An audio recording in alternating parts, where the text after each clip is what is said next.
dinner and drinks later or not? So we're gonna try and, so all these, we're gonna try to approve. We just got done with it. Oh, just got done? You guys ready? Oh, sure. Yeah, whenever you are. You ready? Yeah. The meeting of the Board of Ellis County Commissioners will now come to order. Let's stand for the Pledge of Allegiance. I pledge allegiance To the flag of the United States of America and to the republic for which it stands, one nation, under God, indivisible, with liberty and justice for all.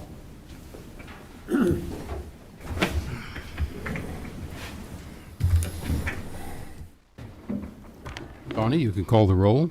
Commissioner Dean Hazelhart, Present. Commission Chair Butch Slyer, Present. Commissioner Dustin Ross. Present. You have a quorum present. Okay. Prior minutes, we have June 8th, 10th, 14th, and 15th. Did you guys, any corrections, amendments? I had none, Butch. Okay, me either. Looks fine. Yeah. Minutes stand as submitted. I'll need a motion for the consent agenda. I move we approve consent agenda items A through G as presented. Second. We have a motion and a second. All in favor say aye. Aye. Motion passes 3-0. Are there any issues from persons not on the order of business tonight? Don't see anything here. Okay, monthly department report. Commissioners, any comments? They did a good job as usual. Well Absolutely. put together, yep. Okay, moving on. The road improvement bond. Darren. As the commission is aware, Larry Kleeman with Ransom Financial is here this evening tonight as per the commission's request last week to go ahead and move forward with the bond for the road and bridge project. So I'll pass it over to Larry and let him visit with you. Okay. Thank you. Larry Kleeman with Ransom Financial Group, financial advisor to the County Commission. I'm just here to start the process, help you walk through the couple resolutions tonight to issue a bond for the road and street improvements, road and bridge improvements. I'm just kind of walking through some of the pages I have here. Starting off on page 26, as Darren mentioned, you guys had narrowed down in recent meetings a list of potential improvements and a potential amount. Again, this isn't set in stone as long as we're talking about road and bridge improvements. As that varies as you fine-tune your project list, that's fine. If you turn to page 27, this starts a few pages, which I have red numbers at the top right, which is my page 1. This is the calendar that we're looking at. So tonight there's a couple resolutions. One will be to authorize these improvements and authorize them to be financed with bonds. The second resolution will be to actually call for the sale of the bonds, which according to this calendar is about 2 months away on August 10th. That would give us time to prepare the various offering documents and circulate it to S&P rating agency so they can rate the bonds. Having a rating on the bond makes it much more attractive to bidders. And currently, I checked one of your outstanding bonds by S&P is rated AA-, so that's very good. So normally, we can assume that your current bonds will continue with that rating at AA-. S&P does a good job of keeping up to date on things, and they change the rating as necessary, and so your current rating still is the AA-, and we would expect that to be on these bonds as well. One thing I would point out, we'll send the information to the rating agency into this month, and we'll have a rating agency call, which basically is just a phone call, usually a conference call, where we can discuss any questions that the rating agency might have. For some cities, often it's just me and the city manager and city clerk. For counties, in the past, often the county commission has set in. Down the road in Thomas County, we helped them issue the jail bonds in the last year. In the county commission, as well as the county clerk and administrator, I don't think that administrator there, but we sat together in a room and went over the questions. Typically, and I would certainly advise you, if you'd like to join in on that. So we can discuss that here in the next few weeks if you guys want to be present in a good time to set the rating agency call. Just so you're not worried about it, S&P typically sends ahead of time a list of questions, and we can go through that ahead of time, and it's pretty tame and nothing to get worried about. But that's something else to have on your radar. The plan would then be to send out bid documents at the end of July, and then bids would be due August 10th. Typically, we have those due about 11 o'clock in the morning. That gives us time to go through the bids and run numbers, and then I'll be here for your meeting on August 10th to review the bids, and then you can approve the bonds at that time. After everything's signed off on, and the money then would be wired to the county a couple weeks later. Right now, we have that scheduled August 26th. Page 2, the next page, this just shows an estimated debt service schedule based on market interest rates. Again, the goal was to keep the annual debt service at $600,000 each year, roughly. And as is typical with bonds, we'd have a smaller interest payment in March, followed by the larger principal plus interest payment in September. And then those two amounts together then add up to your annual debt service of just about $600,000. These interest rates I have here, 1.15 up to 2.05, you see, those are actually probably higher. Those are about where we had last week we had a water cell district sell revenue bonds, and their numbers were even lower than this. They're a worse credit than you, and they had roughly 1% to 2%. So I would expect these rates are a little higher than I would expect you to have. So, I mean, that would be good news as long as rates stay strong. Page 3, the next page, this just itemizes where funds are flowing. The bonds would be issued. Right now, we have that scheduled about $5,485,000. And the bulk of that would be to provide funds for your construction fund for roads and bridges.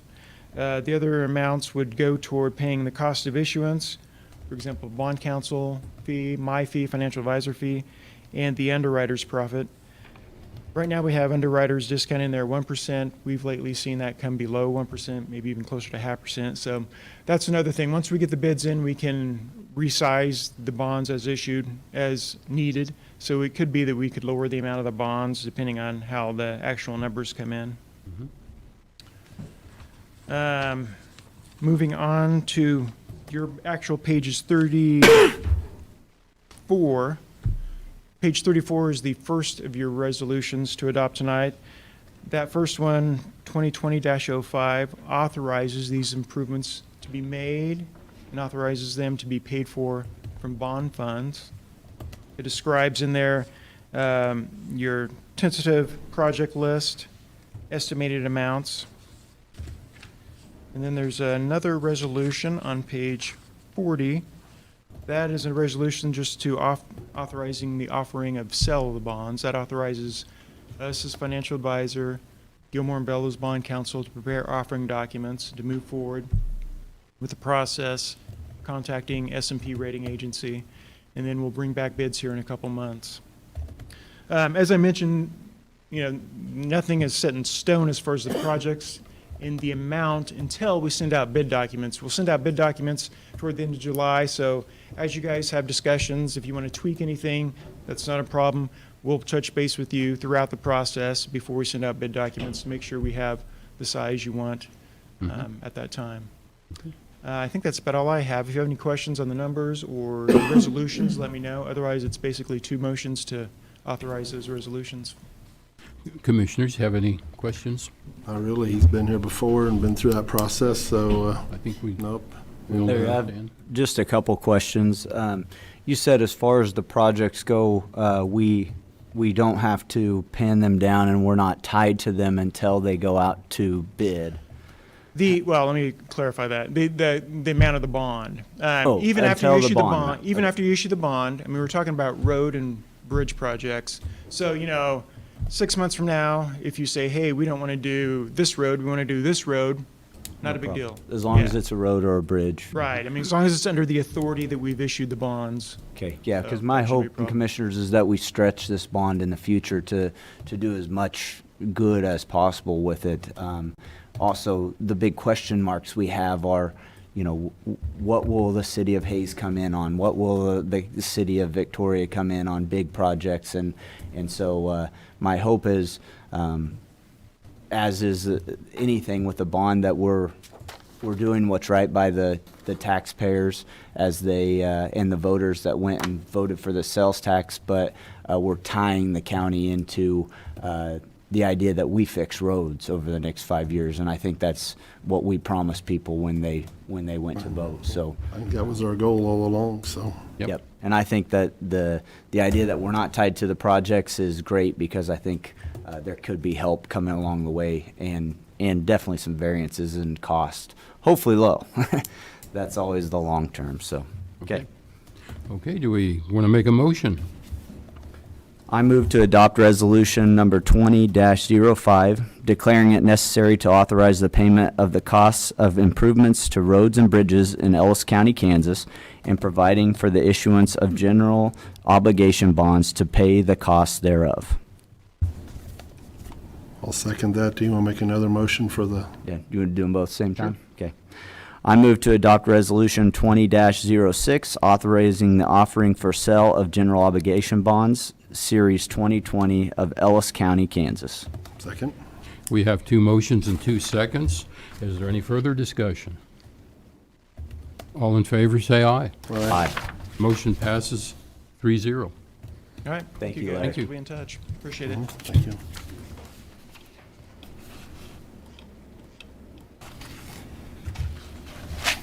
Okay, next we'll have Jason Kennedy for a COVID update.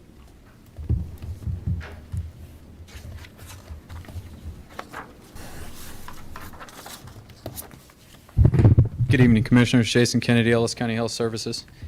So I figured I'd give you guys a quick update tonight. As you have seen, we have had an increase in positives over the last couple of weeks, actually the last week and a half. So it's been 19 days at this point from when the governor removed our restrictions, and we continued and we moved forward without restrictions. We have had 4 cases in that time period. Of those cases, all but one has been a contact of a positive from outside of Ellis County. So currently we have no community spread. There are no internal positives that we've seen. With that, we do have 1 positive in a nursing home that was also a contact of a positive from outside of Ellis County. So that's good news, optimistic news, at least that our case counts remain low. As you all know, with viruses and across really the nation, we have seen case counts increasing. With 4 in a population of 28,000, that is still pretty a really low ratio of positive cases. And the point of the good thing of being 19 days out from removing restrictions is actually we can see what has happened in there. With the latency period of the virus of being 14 days, you can see what has happened in that point, and kind of it gives you a good idea of what those measures did or didn't do, and how much of a risk you're at. So it is good that our numbers are low. Unfortunately, fortunately, the numbers are low, but it is hard to use them to predict the future in that they are so small. Any infinite increase really makes a huge jump when you're looking at 12 to 15 total cases. So the numbers are, we can't really use them for predictive values, but we do still meet the state's health metrics, because they not only looked at case counts, but they also looked at hospitalizations and the decreasing amount of positives per test. So at this point, we do see positive trend lines in both those. Obviously, we still had no hospitalizations. Thankfully, we've had no deaths. And as our testing ramps up, our testing has increased it exponentially, even from the last time we talked. As we see that testing ramp up, we still see a really low number of positives. So we actually do see a decrease in that trend line. So we do still meet the health metrics that were set forth in the reopening plan, even as we look at going forward now. As far as I feel like it's as good a time as any, there was a press release from the Larks baseball team that there was a positive in that organization. That individual is not an Ellis County resident, therefore they would not be handled through our office. However, we are working closely with the team and with other partners in the community to make sure that we have a strategy in place to make sure that that team is safe moving forward, and that we can put in some measures that will continue to hopefully keep those kids safe. So as of tomorrow, we actually have a testing strategy in place for all the members of the team. KDHE has not determined, working with them today, they actually haven't determined that anyone on the team is a close contact, and therefore would necessitate quarantine or testing. but we want to take that added measure just to make sure that the community's safe and to make sure that the team's safe moving forward. We want to take that added measure to go ahead and test the members of the team and the coaching staff. So that will take place tomorrow. We also will have plans in place for the team as far as a screening questionnaire and monitoring of symptoms for the players for the next 14 days. Even though they're not mandatory quarantine or subject to a quarantine, they will still need to manage and look at symptoms just to make sure that they're doing okay. So we've worked really closely with the team. Honestly, the Larks coaches and their team has been really receptive of working with us, and the partners in the community have been good like they have from the start of this. So with that, with partnering with the community, we also have partnered with a local clinic who is actually an ILI Sentinel clinic. So what those Sentinel clinics are and what the ILI is it's actually influenza-like illness, and it's a monitoring system through the CDC. Basically, these Sentinel clinics, if they see an increase in influenza-like illnesses, so if they see symptoms consistent with flu-like symptoms, basically, so malaise, weakness, vomiting, diarrhea, shortness of breath, those types of things, they actually report that information. We've actually partnered with them to report the information to us as well. Now, there is no HIPAA violation in that there is no specific information as far as who the person is, really what their, any of their medical history. We know nothing about the person. We just know that X person came in with weakness. X person came in with this. That information, they actually have been really gracious and reported it to us. What that gives us is kind of a snapshot across the community of what is happening, and do we see an increase in these influenza-like illnesses? As we've seen with COVID-19, a lot of those same things that are indicative of flu also are indicative of COVID-19. So if we see those start going up, we know that possibly we have more in the community or something that we need to actually look at, maybe take more restrictive measures, something like that. Right now, thankfully, it's summertime. Those numbers are low. They're still low. Even with COVID in the community, we see a really low baseline for that ILI. So we're thankful to the community for that, or to the community partners we made to do that. Short information about quarantine and isolation as we talked with the Larks team specifically, but really with everyone in the community. I think it's important to know that if there is someone in the community that is laboratory confirmed positive, you will be notified by our office that you are at risk. If you are not notified by our office, it doesn't necessarily mean that you have zero risk. There's no way to eliminate all risk from COVID, but your risk is low, and probably you have no risk from that occurrence. Now, do we have COVID in the community? Yes, we do. I listed it today. We have 4 active cases in the community. So you are still at a risk. We will still see cases as we move through this. There is no way to eliminate that 100%. However, washing your hands, not touching your eyes, nose, or mouth, maintaining social distancing, and really taking those basic health measures will reduce some of your risk. So people need to be diligent. They need to continue to do that. The KDHE also still has a mandatory travel quarantine in place. I encourage people to go to our website or go to the KDHE's website to look at that, because that information does change fairly frequently as far as what's listed and what's not. That is a self-quarantine that they would, if you travel back from those areas, you need to quarantine yourself for 14 days. So on the quarantine and isolation, if you're notified by us to maintain quarantine and isolation, that means strict isolation. Do not have contact with anybody besides yourself. So if you're not contacted by us, you're not subject to that. That doesn't mean that you can't get tested or something like that, but that would be something that you would need to arrange on your own. You can contact any of the private labs. You can get testing through those private labs. You can call your primary care physician, but KDHE is still recommending only testing of symptomatic individuals at this point. Like I said from the start, the biggest thing with this is really that we maintain that social distancing, taking those basic precautions, making sure that we're washing our hands a lot. If people have further questions, I encourage them to look at our website, follow us on Facebook, or they can give us a call at the office, and we'll help work them through that. You guys have any questions specific to COVID? I do not, Jason. Thanks for coming. Okay. I've got a couple of questions for you, Jason. What's the future of reporting for you? Have you gotten any kind of guidance from the CDC on how our health office will report these? I'm a little afraid you're going to ask us for a raise because you have to continually be reporting to the news agencies. So as far as reporting, with any communicable disease, so as long as COVID is still listed in this category, the mandatory reporting goes through the KDHE. So within 4 hours of a positive result, the primary care physician or whoever receives the testing results is mandatorily they have to report to the KDHE within 4 hours. After that information is received at the KDHE, it goes into what's called our EpiTrack system, and then that's what actually notifies the public health department. Now, thankfully, all the community partners, all the healthcare community has been phenomenal. They get their KDHE mandatory report in, and they call us at the same time. So we actually get early advance notice of every single one of them so far. We hope to continue that. The partners have been great. So we get that information. The minute we get the information, we actually start the isolation process, start the quarantine, start the investigation, and make sure that we get that taken care of. We are actually not, it's not mandatory that we report via press releases. It's not mandatory that we take those additional steps to make sure that the community knows. We want to do that because I do think it's important for the community.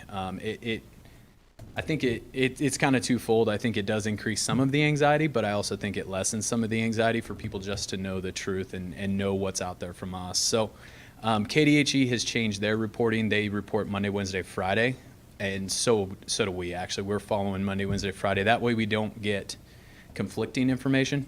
There has been some conflicting information. Actually, KDHE's information was wrong. Ours was correct, but it's we want to make sure that information maps up so that people know.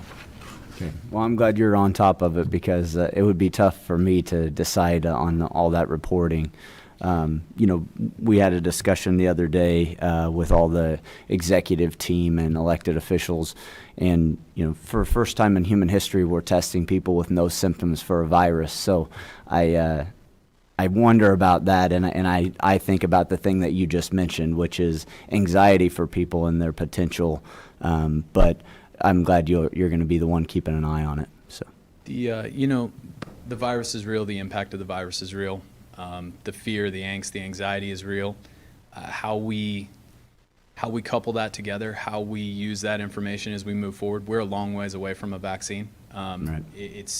Realistically, we're a long ways away from a vaccine. So the community understanding that and understanding that we will continue to see cases, thankfully, the majority of cases are in the population under 55. That's the bulk majority of people that get COVID-19. They're also the people that aren't necessarily affected negatively as far as a high mortality index. So we see high mortality in the population 55 and over, and almost all mortalities have some or have another pre-existing comorbidity. Right. So thankfully, it is that dynamic that we have younger population, younger healthy people that are getting the virus because they're the ones that are active in the community as we shelter the elderly or those over 55. So we, and as we move forward, I think you'll continue to see higher restrictions for the population that's at risk. Absolutely, we should. Right. Nursing homes in this community have done a phenomenal job of working in those best practices and being more restrictive to protect the at-risk population. So I think you'll see some of that shift or some of that stay in place as we move forward. But how we utilize that information as a community and how we use that information to determine what the next year and a half, however long it is, what that looks like for us. Perfect. Okay, Jason, thank you. Okay, and I apologize, it's not on the agenda, but I already got your time. I know you're busy tonight. I did have notice of resignation at EMS for a paramedic last night. As you guys know, we operate at minimum staffing on the ambulances anyways. We have 4 ambulances, 2 per. We have 8 people on each shift. We don't have extras, so I am requesting to go ahead and replace that position at EMS following them resigning. Sure, absolutely. I think it's vital. Yep. Yeah, go Okay. ahead and get them back on. Sounds good. Thanks, guys. Okay, moving on. The Ellis County Planning Commission appointments. Mason.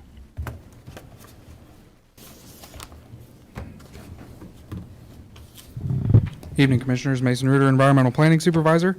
Just wanted to come before you this evening. We have 2 terms expiring for the Joint Planning Commission, that of Brett Schmidt and Rob Sonneson. They will expire June 30th of this year. Brett has stated he would like to be reappointed to the board if you so choose, and Rob has stated he would not seek reappointment, so that'll leave an open position should you appoint Brett and open up for appointment by you guys. Pretty straightforward. Gentlemen, do you have anyone you would like to appoint to them? Commissioner? You probably need to put it out on the search and see. Okay. I have a lot I would like to appoint, but I don't know that they would appreciate it if I did it right now, so we Okay. probably better It's reach out. something we can bring back later. Okay, Do we want to reappoint Mr. Schmidt?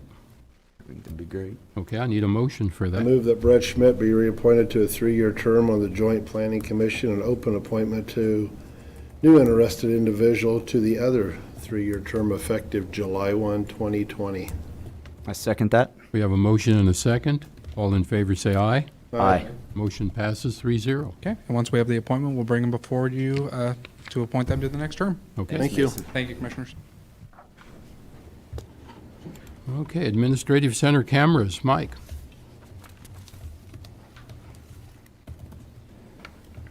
Good evening, Mike Leiker, Ellis County IT Director. This is, as you know, an ongoing discussion last couple of weeks, and I've come back to you with some final numbers and information on the proposed camera system that you had me look into. So we went back and looked at additional coverage for some of the office areas, namely the clerk and appraiser areas, so that we can monitor the front desk there.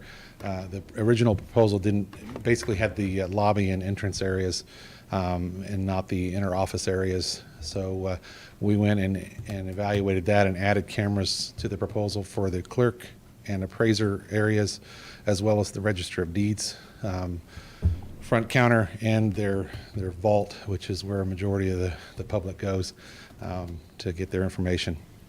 So the total for the cameras, cabling and hardware, and a couple of hard drives for the existing server that we will use, as well as the NVR recording software. The total for that is $14,713.75. And I was told last week that the Register of Deeds, Becky Herzog, offered to fund that out of her tech fund. Oh.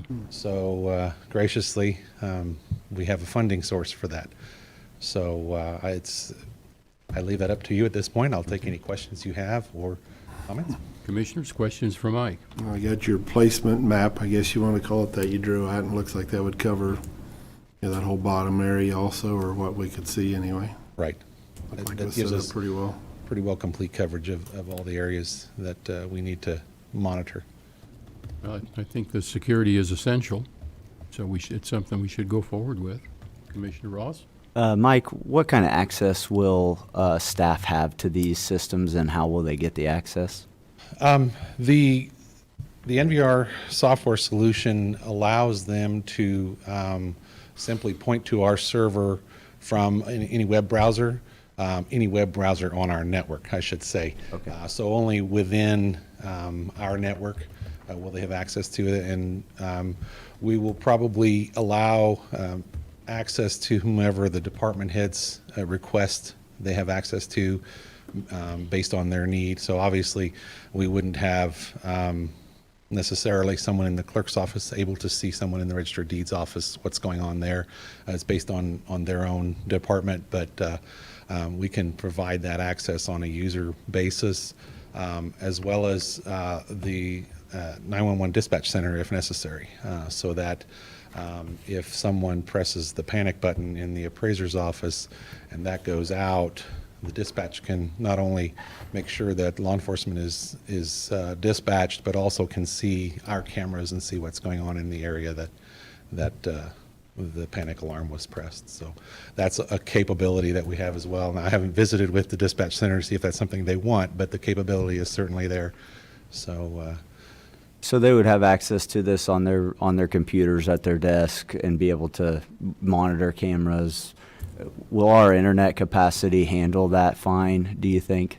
yes, we will set it up so that we're going to break it out on two separate feeds, networks, so that the constant feeds to the server are on one network, and then any requests from a user go across a different network, and it splits that load up and manages that bandwidth better. So Okay, we good. shouldn't have. Now, we certainly want we don't want to allow every single employee to have access to it. Right. I don't know why everyone would want that, but, we certainly want to keep it to a minimum, just to help with that. Right. Bandwidth. Manage the bandwidth, okay. Right. Yeah, no, I think that's a great idea. I think that if Becky was willing to come to us with our tech fund, I was a little worried about how we were going to fund this. So, Same here. I think if she's willing to do that, I'm happy to go forward with it. And she's always done a great job of that in the past, as Donna knows, and I think Butch too knows that too. She's always graciously donated money towards any of that stuff. Now, will this won't do any of the cameras on the outside though, correct? It will, actually. It will, so 2 of them? Yes, one on the side. southeast corner and one on the northwest corner, and that'll give us a perimeter coverage all the way around the building, including the parking lots, and that will Okay. be recorded as required. Okay. And about a month worth of storage of this data. Yes. And we have the capability of setting that, configuring it to record on motion. So if we want it to conserve space, there's no sense recording a dark room Right. or whatever. So we will set it up so that it doesn't, it records on motion. So, Okay, Very good. sounds good. Okay, proceed, Mike. okay, thank you. Thanks, Mike. Okay, next is the 2020 bridge inspection contract. Bill?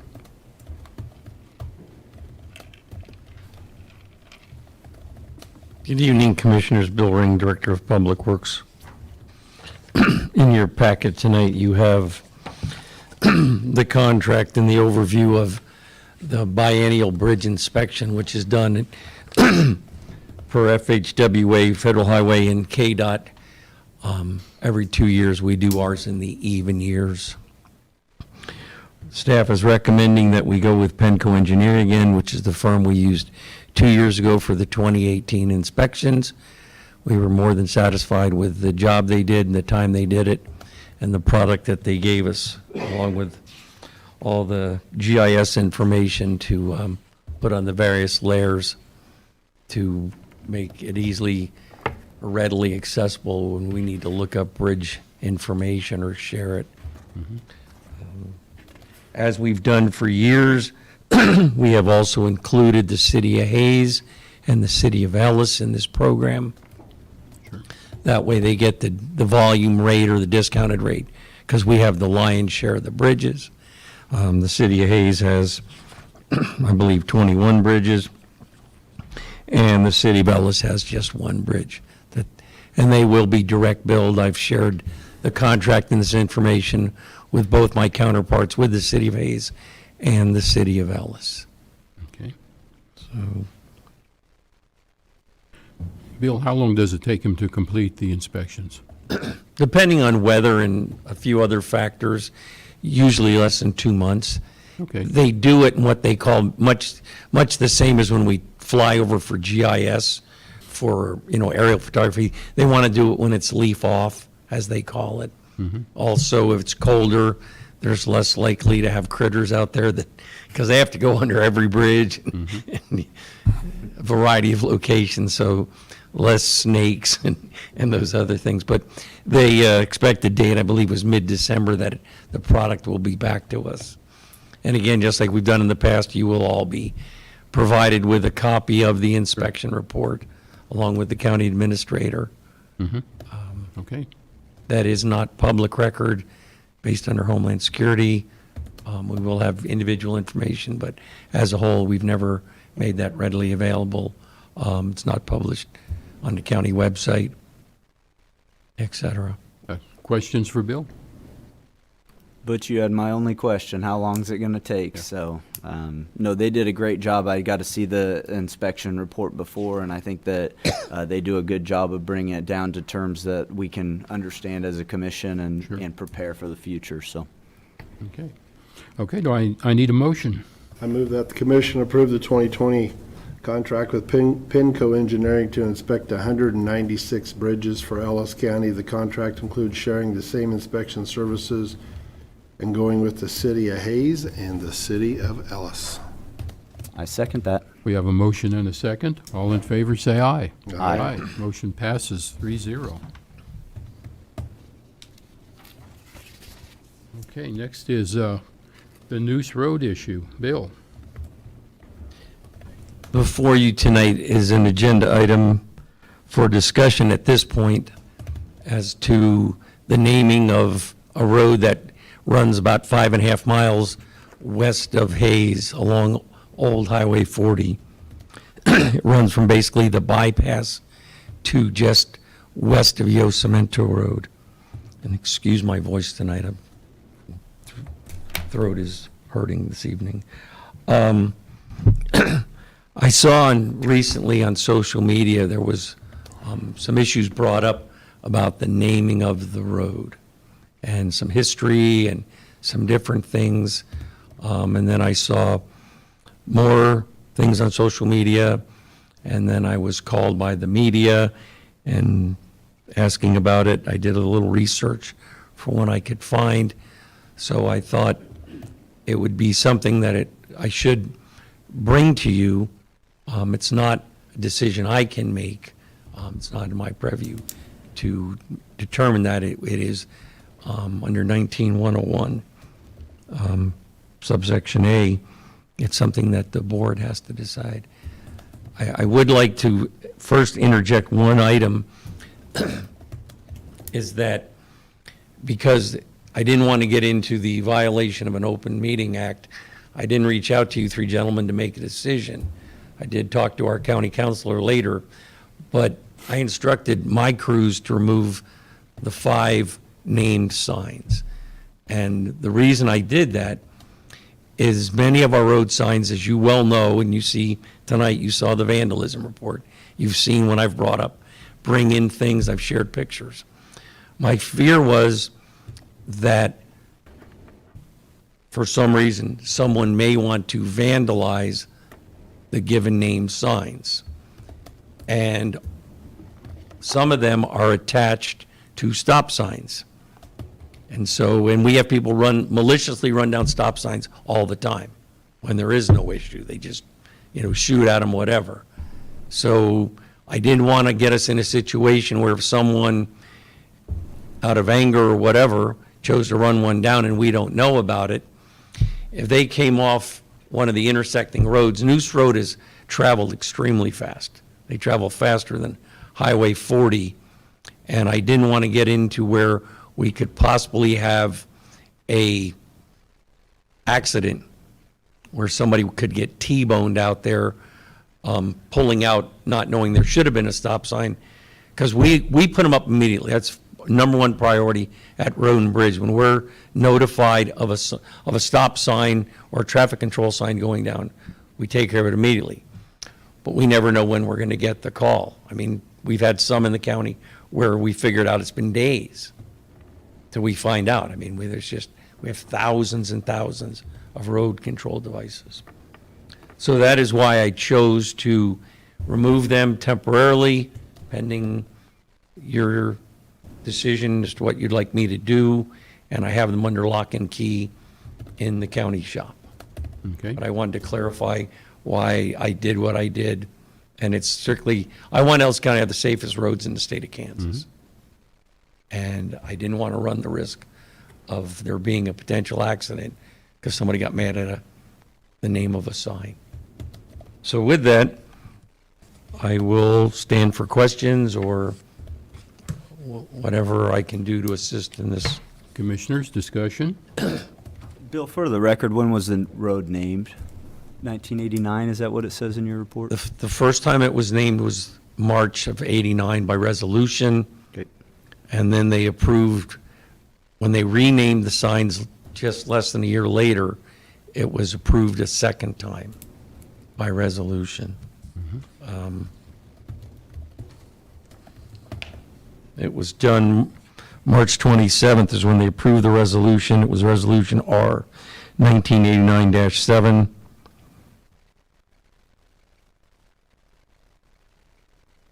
And then it was reapproved March 12th of 1990, Resolution R 1990-6.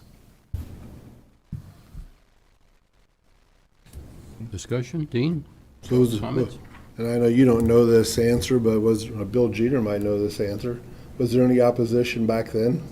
Do you remember? I realize that's been a long County time Councilor ago. Bill Jeter, I have no idea.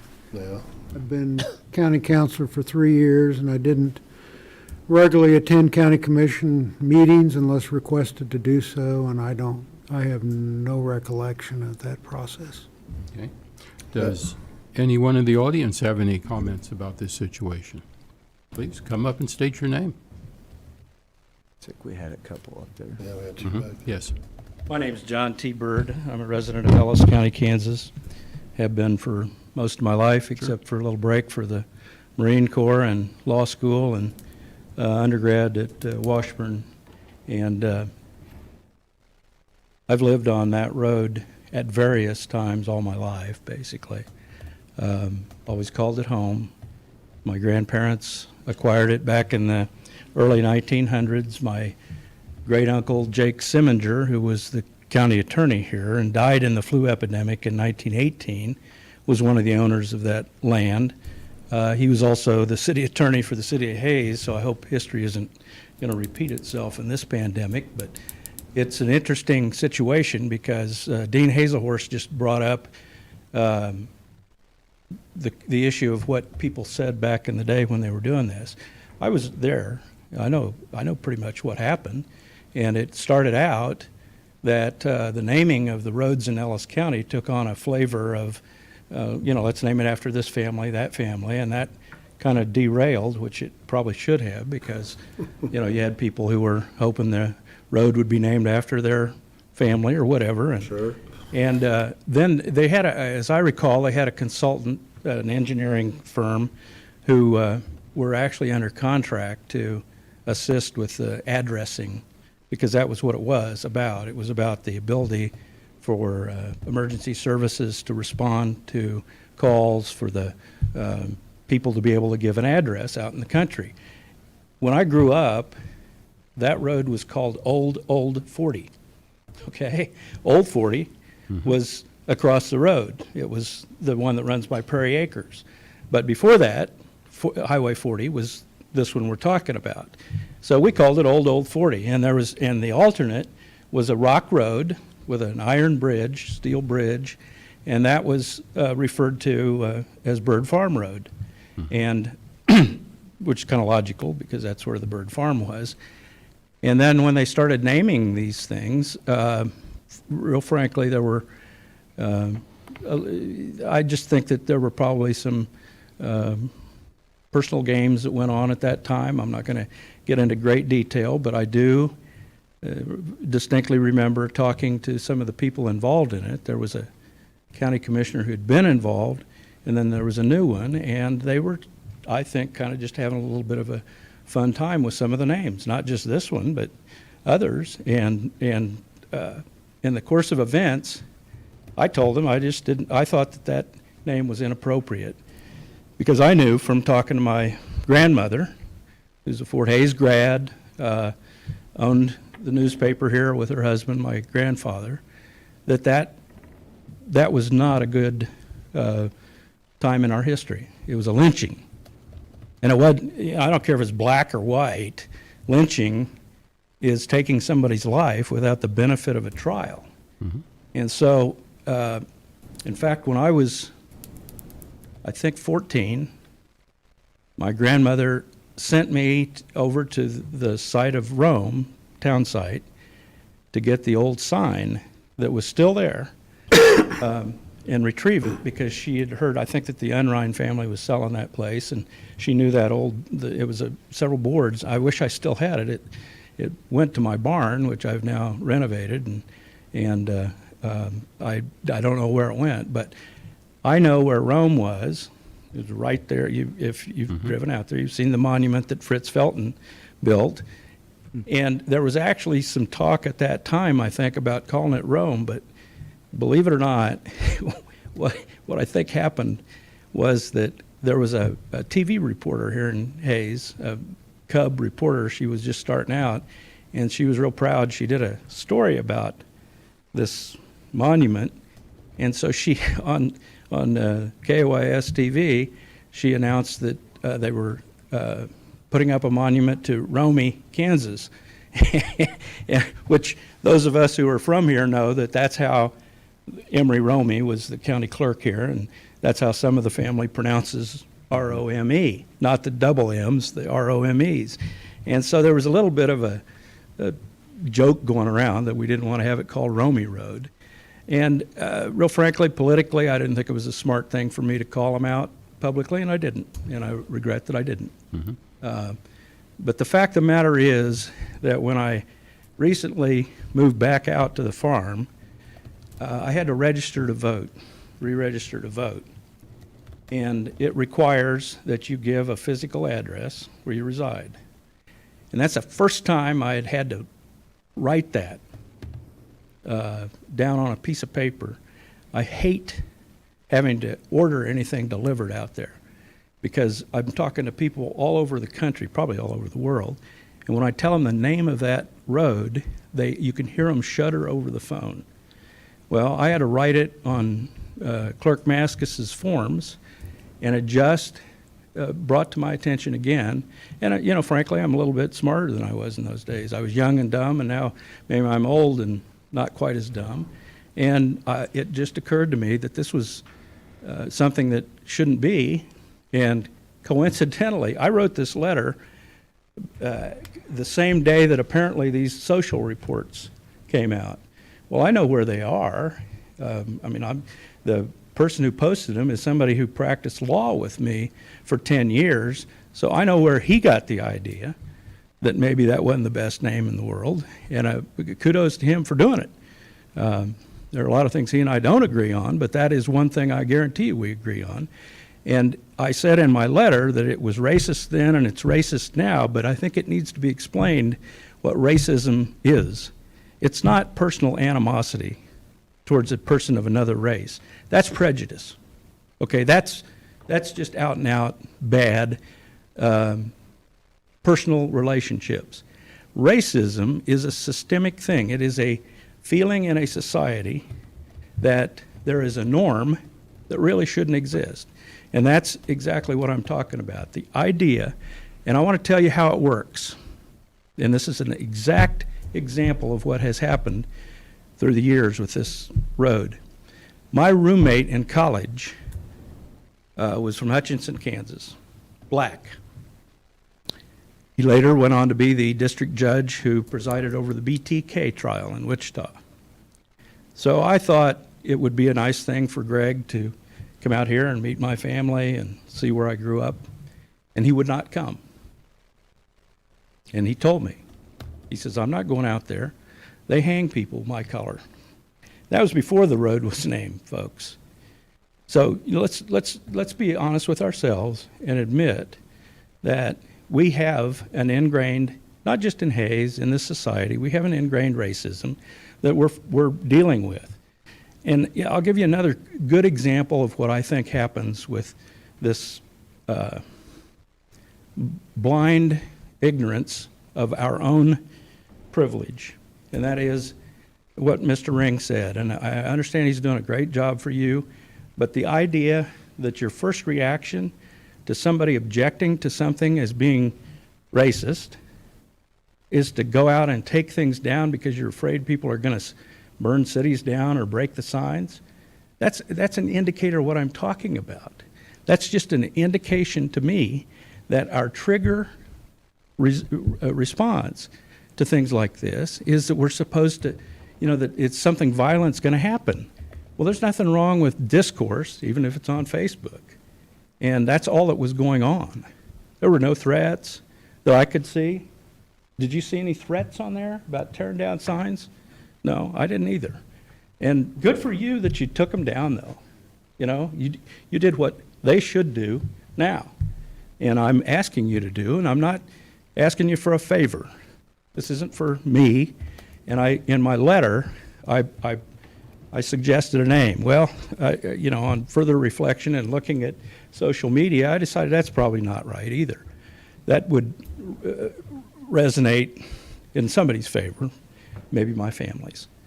But I saw a comment on one of the Facebook sites by Derek Rainsford. Don't know him. I think Rainsford Edition over in Ellis might be named after his family. who knows? But his idea was to name it Rome Road. And so I floated that past my siblings, who all are also part owners of the Bird Farm, and they all loved it. And several of the people that I've suggested it to, I didn't put it on social media, but several of the people that I've talked to thought that would be appropriate. Now, I had it wrong. I thought the road actually started at the bridge. It does. It starts at the other bridge. It starts at the overpass. And so, you know, I know that this has been conflated into something maybe that it isn't, which is that somehow this is right versus left, or, you know, I even got called a liberal on Facebook. I mean, man, I don't know whether I should put that on my wall as an honor or run for the border. But that's not what this is about. It's not about whether you're progressive or not. It is about doing the right thing. And the fact of the matter is, it's not a slippery slope. It's not going to result in Schwaller Avenue being changed to something else or whatever. This is just part of your job, which is when you see in the context that it's not good for a society to, in effect, glorify what was an act of murder, whether it was white or black. That's what lynching is. And I don't think it belongs on our roads here in Ellis County, and that's why I'm asking you to change it. Okay. Thank you, John. Yeah. Any questions? I'm sorry for the long history lesson. But I get called a conservative all the time on social media. It's hard, Dustin. I'll tell you. Labels are tough. Rome Road. And like I say, it's kind of a joke, but when you look at it, you do, if you're from around here, you think Romy, but most of the people out there would not see it that way. And, Sure. And you've already got the monument there in place. I don't know that Marty Patterson would want to do that, but I think he's the first one that lives on that stretch. But anyway, out west there, that's another thing. I know it's an inconvenience probably for people if they have to modify their address. But, you know, first of all, in this world, that's not much of an inconvenience. You can do it all on your computer. But secondly, it's an inconvenience that I've had letters from the Brule family, other people up and down that road, and they've all told me that they agree with this. And so I'm not saying you should take a vote either. Even if no one wanted it, it's still something that probably ought to happen. But knowing that there's not a huge groundswell to, you know, it's not going to cost anybody thousands of dollars. I looked, you know, Bill's department spent 11 hours last month putting back signs. And I, for good or bad, I read all your minutes, and I read his reports, and that's a pretty typical month. I mean, it's going to happen, and it's going to happen irrespective of disputes like this. I don't think you're going to see any spike in road vandalism. So, Okay. Thank you, John. Okay. Did you have something to say? Yeah. Come on up, please.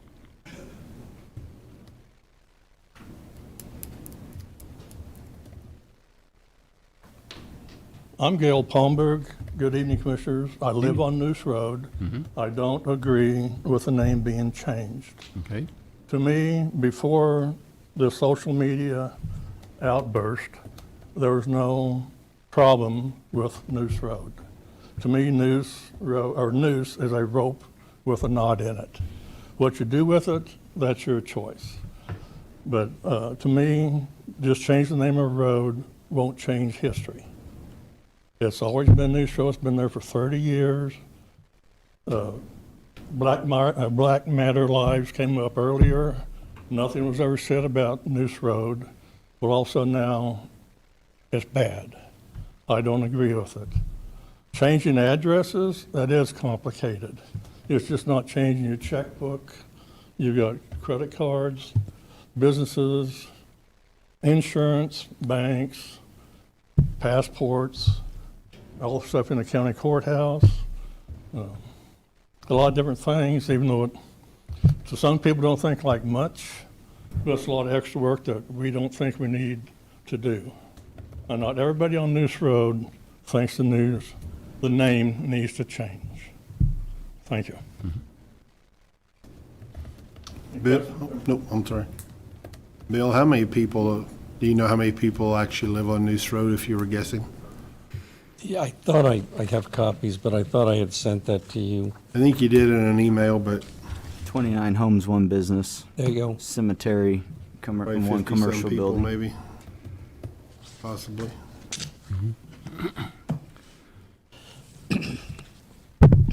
And what Mr. Byrd referred to, yes, Booker Willis Radcliffe is an engineering firm. They're still in business under a new name. They were bought out in 2010.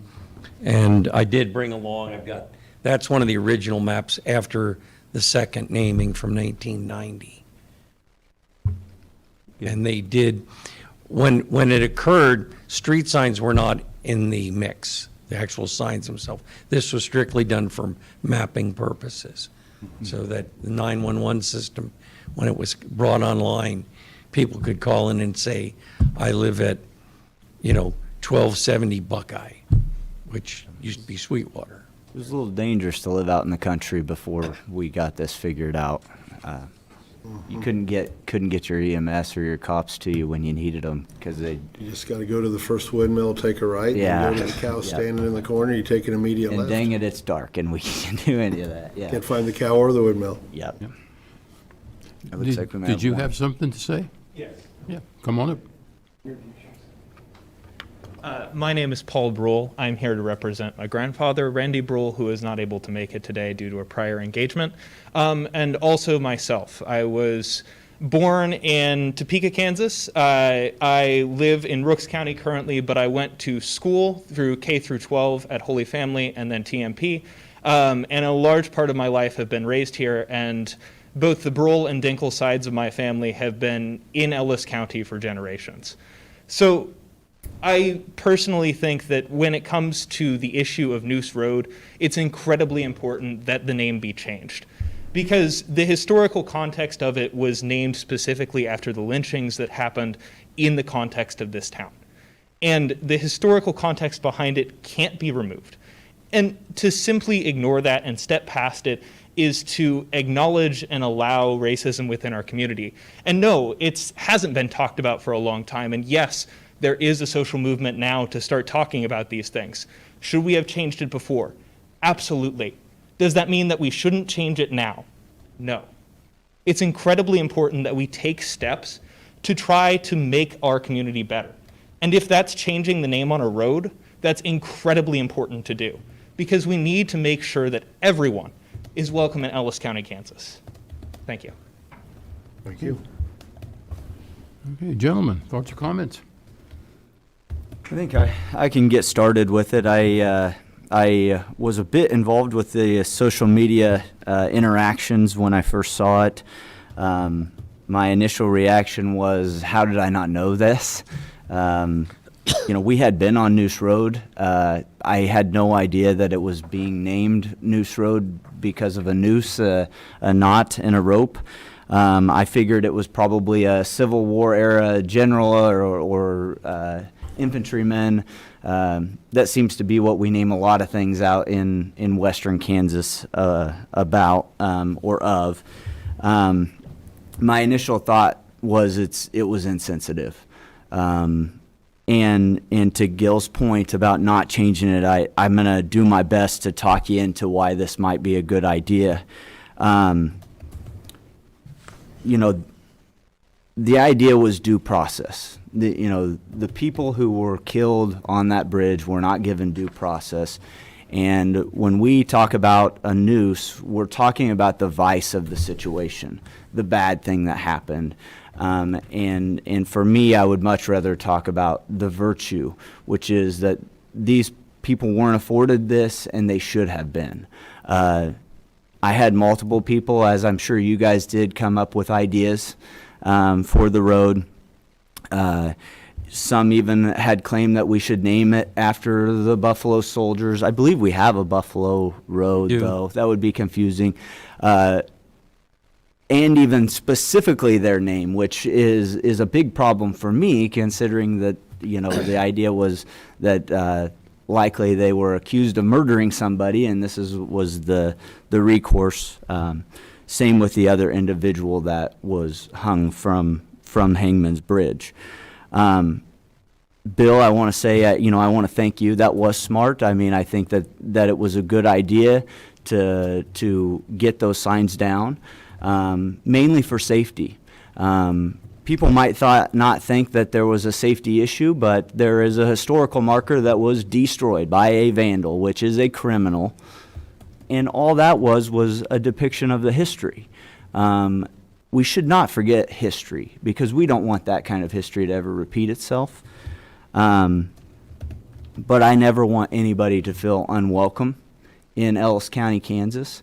I also don't want anybody to ever think that we have a racist bone in our bodies. This was 140 years ago. And it was at a time when the law was confusing and tough, and I imagine the people that did this thought that they were not going to get justice had they not done this horrible thing. So initially my idea was due process road, to concentrate on the virtue that should have been there for these individuals. But I don't know if I like that either. Upon further reflection, I would never want anybody to think that we thought that was due process. And so in keeping with the history, I've leaned towards Rome Road as well. I thought that was a good way to concentrate on the history of around here. I still think that whatever that historical marker said, that whoever destroyed it, I just want to tell the people of this county, if you ever have a problem with something like that, just bring it up. We're happy to discuss it. We're happy to change it if it was insensitive or wrong. But we're not going to change the history, because it is history. And we do want people to know what happened, and for sake of not repeating what happened. So the last thing I want to say, and this is to Gil's point about the name change, I actually got an email today, and I got about 19, 20 emails over the course of the week, but it was probably from it was a person I knew. It was a person who I respect, and a person who I think is the type of person we're trying to attract to Western Kansas. I won't bring up his name, even though he gave me the opportunity to, but he and his family recently moved to Ellis County. And he works out at Fort Hays State University, and if I tell you what his wife does, everybody would know who I'm talking about, so I won't do that. But he told me that there were multiple properties available on Noose Road when he moved in, and he had no intention of looking at them. Who would want to be reminded of such a thing every time you write your address or things of that nature? So my hope is, even though this might be a bit of a pain for the people that live out there, it might even cost you a little bit of money to do some changing. My hope is that the potential increase in the value of your property, because more people aren't sensitive to the name of your road, makes it a little easier to sell. And I imagine this guy wasn't looking at cheap properties when he was moving to town, based on his income. So I hope that works out that way. I don't know what your guys' process is on this. I never thought when I became a county commissioner I would have to change the name of a road. So go ahead and tell me your thoughts. I never think too much about social media, usually because it's full of lunacy and misrepresentation. And given my generation, I don't have too much to do with it. However, I received a ton of emails regarding this issue, and overwhelmingly they were supportive of changing the name of this road. Social media is with us, whether I like it or not. It's there. It's going to stay there, I believe. And our culture is just becoming increasingly sensitive to a lot of issues.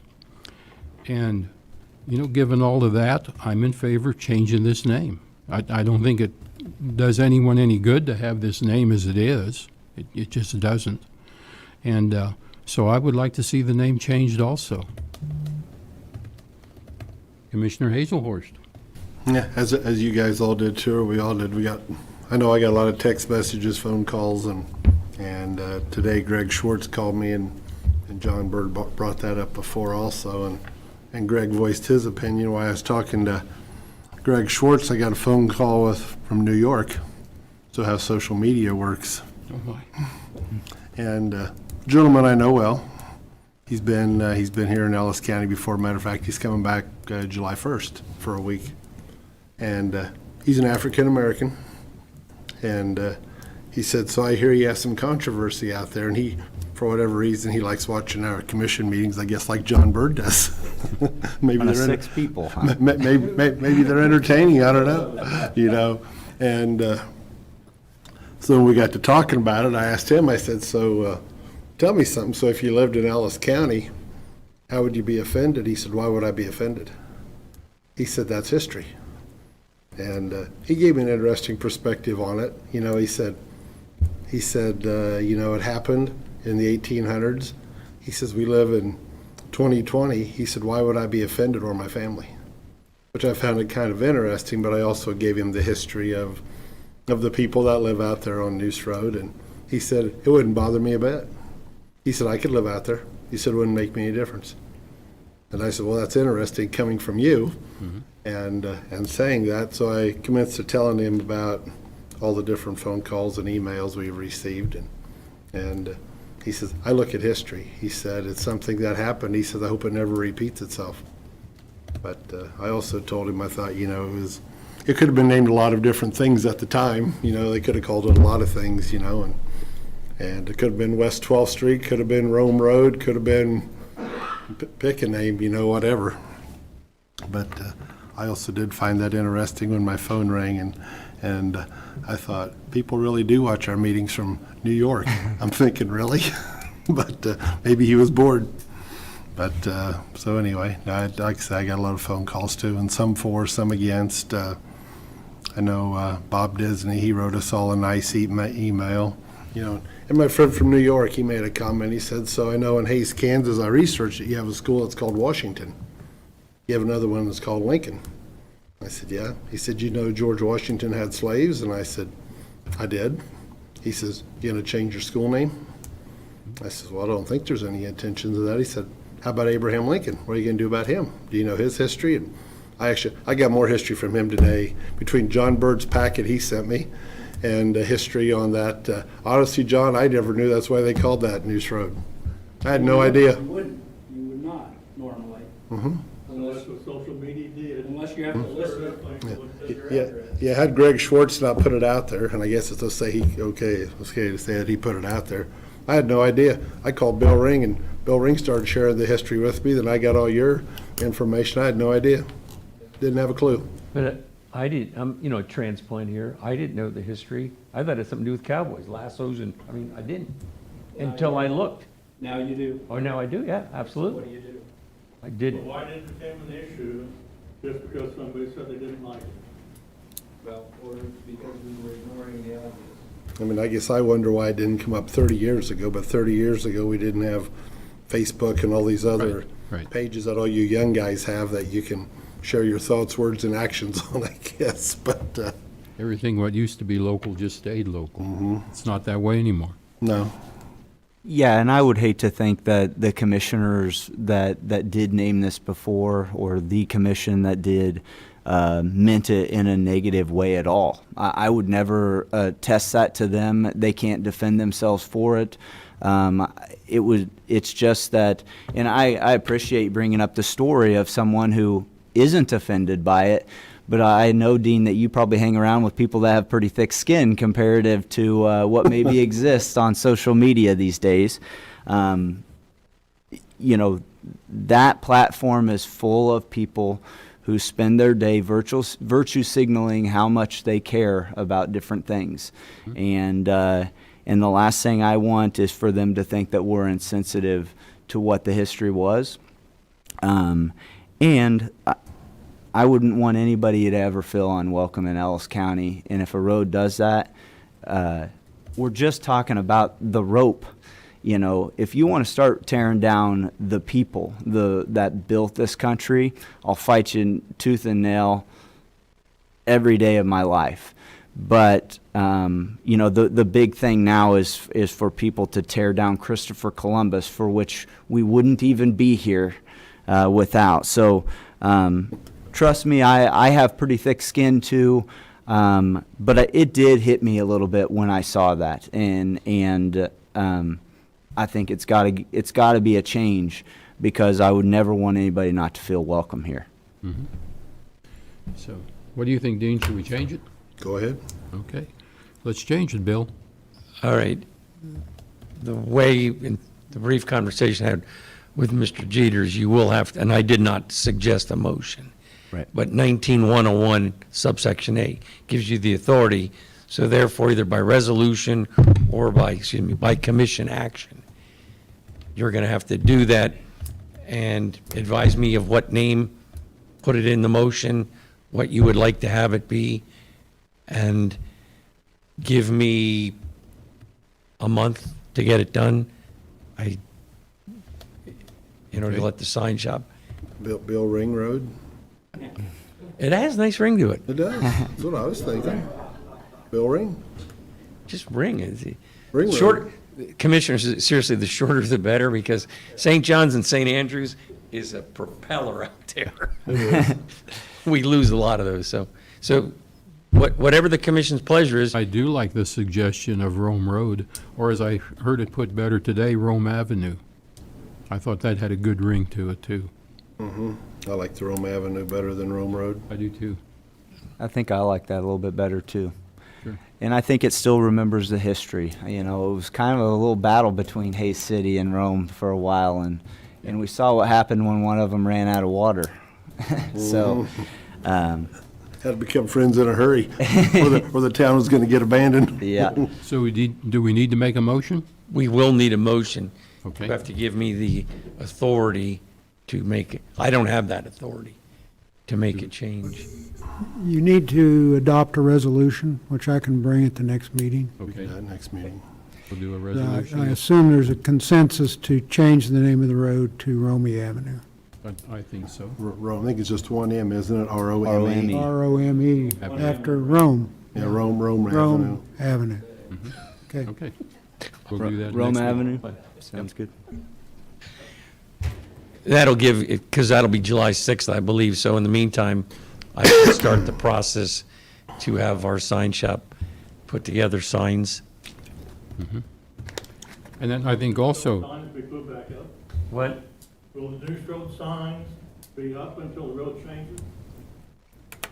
Gentlemen? I'd say we're just risking something that we don't want to risk there. Some emergency personnel, how could they find our address with our street sign? Well, we can talk to Jason about that, but I believe every address now, when they get in the truck, is doesn't need a road sign to find. Jason, can you confirm on that? We don't have any CAD dispatch, so, yeah, I mean, we have maps, but road confirmation would be by sign. I'm fairly confident there's not going to be any issues with public safety on that. We all can blast out interdepartmental emails addressing our crews of the change from Rome to Rome Avenue, or that is going to be that from Noose. And Bill, I just don't cost think it'll be an of issue. the new signs, $200, it Couple. says. Probably max $200, because it'll just be, we use the poles and the various hardware. It'll be the same length sign. So just a few sign blanks, couple $200 is what I had told the administrator. Well, I tell you what, if you get too much flack about the cost of changing the name, just let me know. I'd be happy to donate part of my salary to the cause. So I felt strongly enough about this that it needed to be done, and I feel like I brought that across. So if it were on my dime, that's no problem either. do we want to make some consideration for the inconvenience of homeowners who are out there now in changing their addresses? I actually thought about that too. The idea would be that I think that they should come to us with any unreasonable costs that they think we should help, and we just do it on an individual basis. I've moved multiple times, and it wasn't a considerable cost to get things changed around, and stationary, things like that. I think at least if they brought it to us, we would see, it looks like a large majority of them will be happy that the road name is changed, and the ones that aren't, I'd be happy on an individual basis to see if we needed to help them with any undue burdens. Sure. Commissioner, Okay. no, I'm not on your agenda for any more of this, but on that cost issue, what my intention was to, I saw that you mentioned that you could pay for it maybe from the county if somebody needed help. And I'm sensitive to that. I know that people are on limited and fixed budgets, and if there's a cost to it, we shouldn't put that all on them. So we're going to do a GoFundMe request. I think it'll generate enough money to give to the county, and then you guys can use it in whatever way you think is best to defray any cost for, like the Palmbergs or anybody else along that road. Okay. That's great. Okay. I didn't intend anybody to be out anything on this. Sure. Okay. Make me the first 200 for the signs. All right. All right. Thank you, John. Thanks, John. Thank you, Bill. So we need a motion then? No? No, not Oh, till- yeah, we need Get the the resolution. resolution next time. Gotta have a resolution first. That sounds good. And next meeting is, July just for 6th. it's a couple weeks, isn't it? 3 weeks. Yeah. July something. How, or we can work through that later as far as to administrate. Do you July want 6th. to run through Road and Bridge then? Or when you said them to bring it, do you want it to become, if someone has a bill? I think they should probably bring it to the clerk. Yep. But who's making that decision? Us three will just look at them on an individual basis. Okay, well, I just want to make, so there might be some time. Right. If it has to go to the next commission meeting, Sure. and that's fine. Just so we have clarity as to, because I'm sure I'm going to get a phone call or two. Right. Sure. I And so would like just- you to talk with Jason about the issue. I don't want any public safety issues, fire and Jason. And if need be, I'm happy to come up here to vote on a resolution at any point, Sure. since it's such a long time until our next meeting. Yeah, We need to run up here and get it done. Potentially could have a special meeting to hire a new administrator. Okay, So that'd be a perfect If we time to do, do we it. could do that at the same time. Sure, we could do that same time.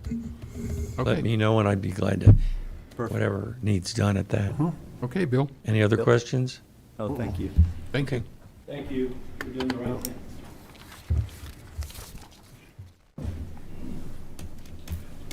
Okay, Emergency Services Office Hours, Darren. Good evening, Commissioners. Darren Myers, Intern County Administrator. One of the items remaining for tonight is discussion of changing the hours to the Emergency Services Building is the same, or close to the same as the Health Department as well as Environmental Office. Basically moving to a 8 to 5 Monday through Thursday and 8 to noon on Friday. And we can do that by approval from the commission to change the office hours. And with that, stand for any questions. Your staff is in favor of it? The staff is the ones that requested it. Okay, I know there's other communications going along with this building. Ours is a little bit more fortunate. We don't have as many employees, so it's not going to impact. But I know the clerk's office, register of deeds, appraiser, and treasurer as one building here. I've kind of directed them to discuss it all together because we can't close one half of the building and leave the other half open on a Friday. So that may be coming in the future, but we just need to work out some of those issues. The big question I have on this, Darren, is it says there's no financial impact. If we're losing 5 hours of a work week, are there no? Wouldn't be losing 5 hours of work week. The individuals that work there will come in at 7:30 and stay till 5. So they'll be there earlier in the morning, not having to It's deal just with open to the the routine traffic. Okay. It won't be open to the public, but they'll be there working and not being interrupted, as well as have the flexibility to potentially work even earlier. If they can't come in at 7:30, maybe stay till 5:30 that day. okay. Yeah. No, I think if you think this is good for morale, I like the idea. There is just something great about being able to get off a little early on a Friday afternoon and get your weekend going. So as long as you don't think it'll affect the service to the public.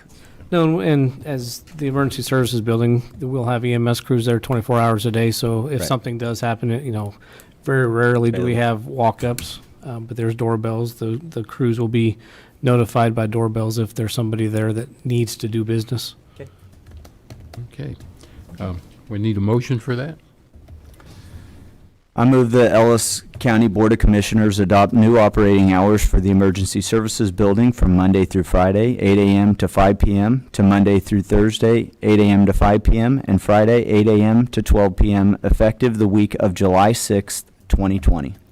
Second. We have a motion and a second. All in favor, say aye. Aye. Motion passes 3-0. Okay, next we have the 2021 budget discussion. Did you bypass the Northwest? Northwest Business. Oh, excuse me, I already had that checked. The Northwest Business Corridor budget transfer. Darren? Unfortunately, you have to start listening to me now for a little bit. The next item is regards to the funding request that we had from the City of Hayes in support of the Northwest Business Corridor. Back in February, we asked them asked the City of Hayes for Ellis County to retain the roughly $284,000 from the previous sales tax, so we can allocate that to the Northwest Business Corridor project.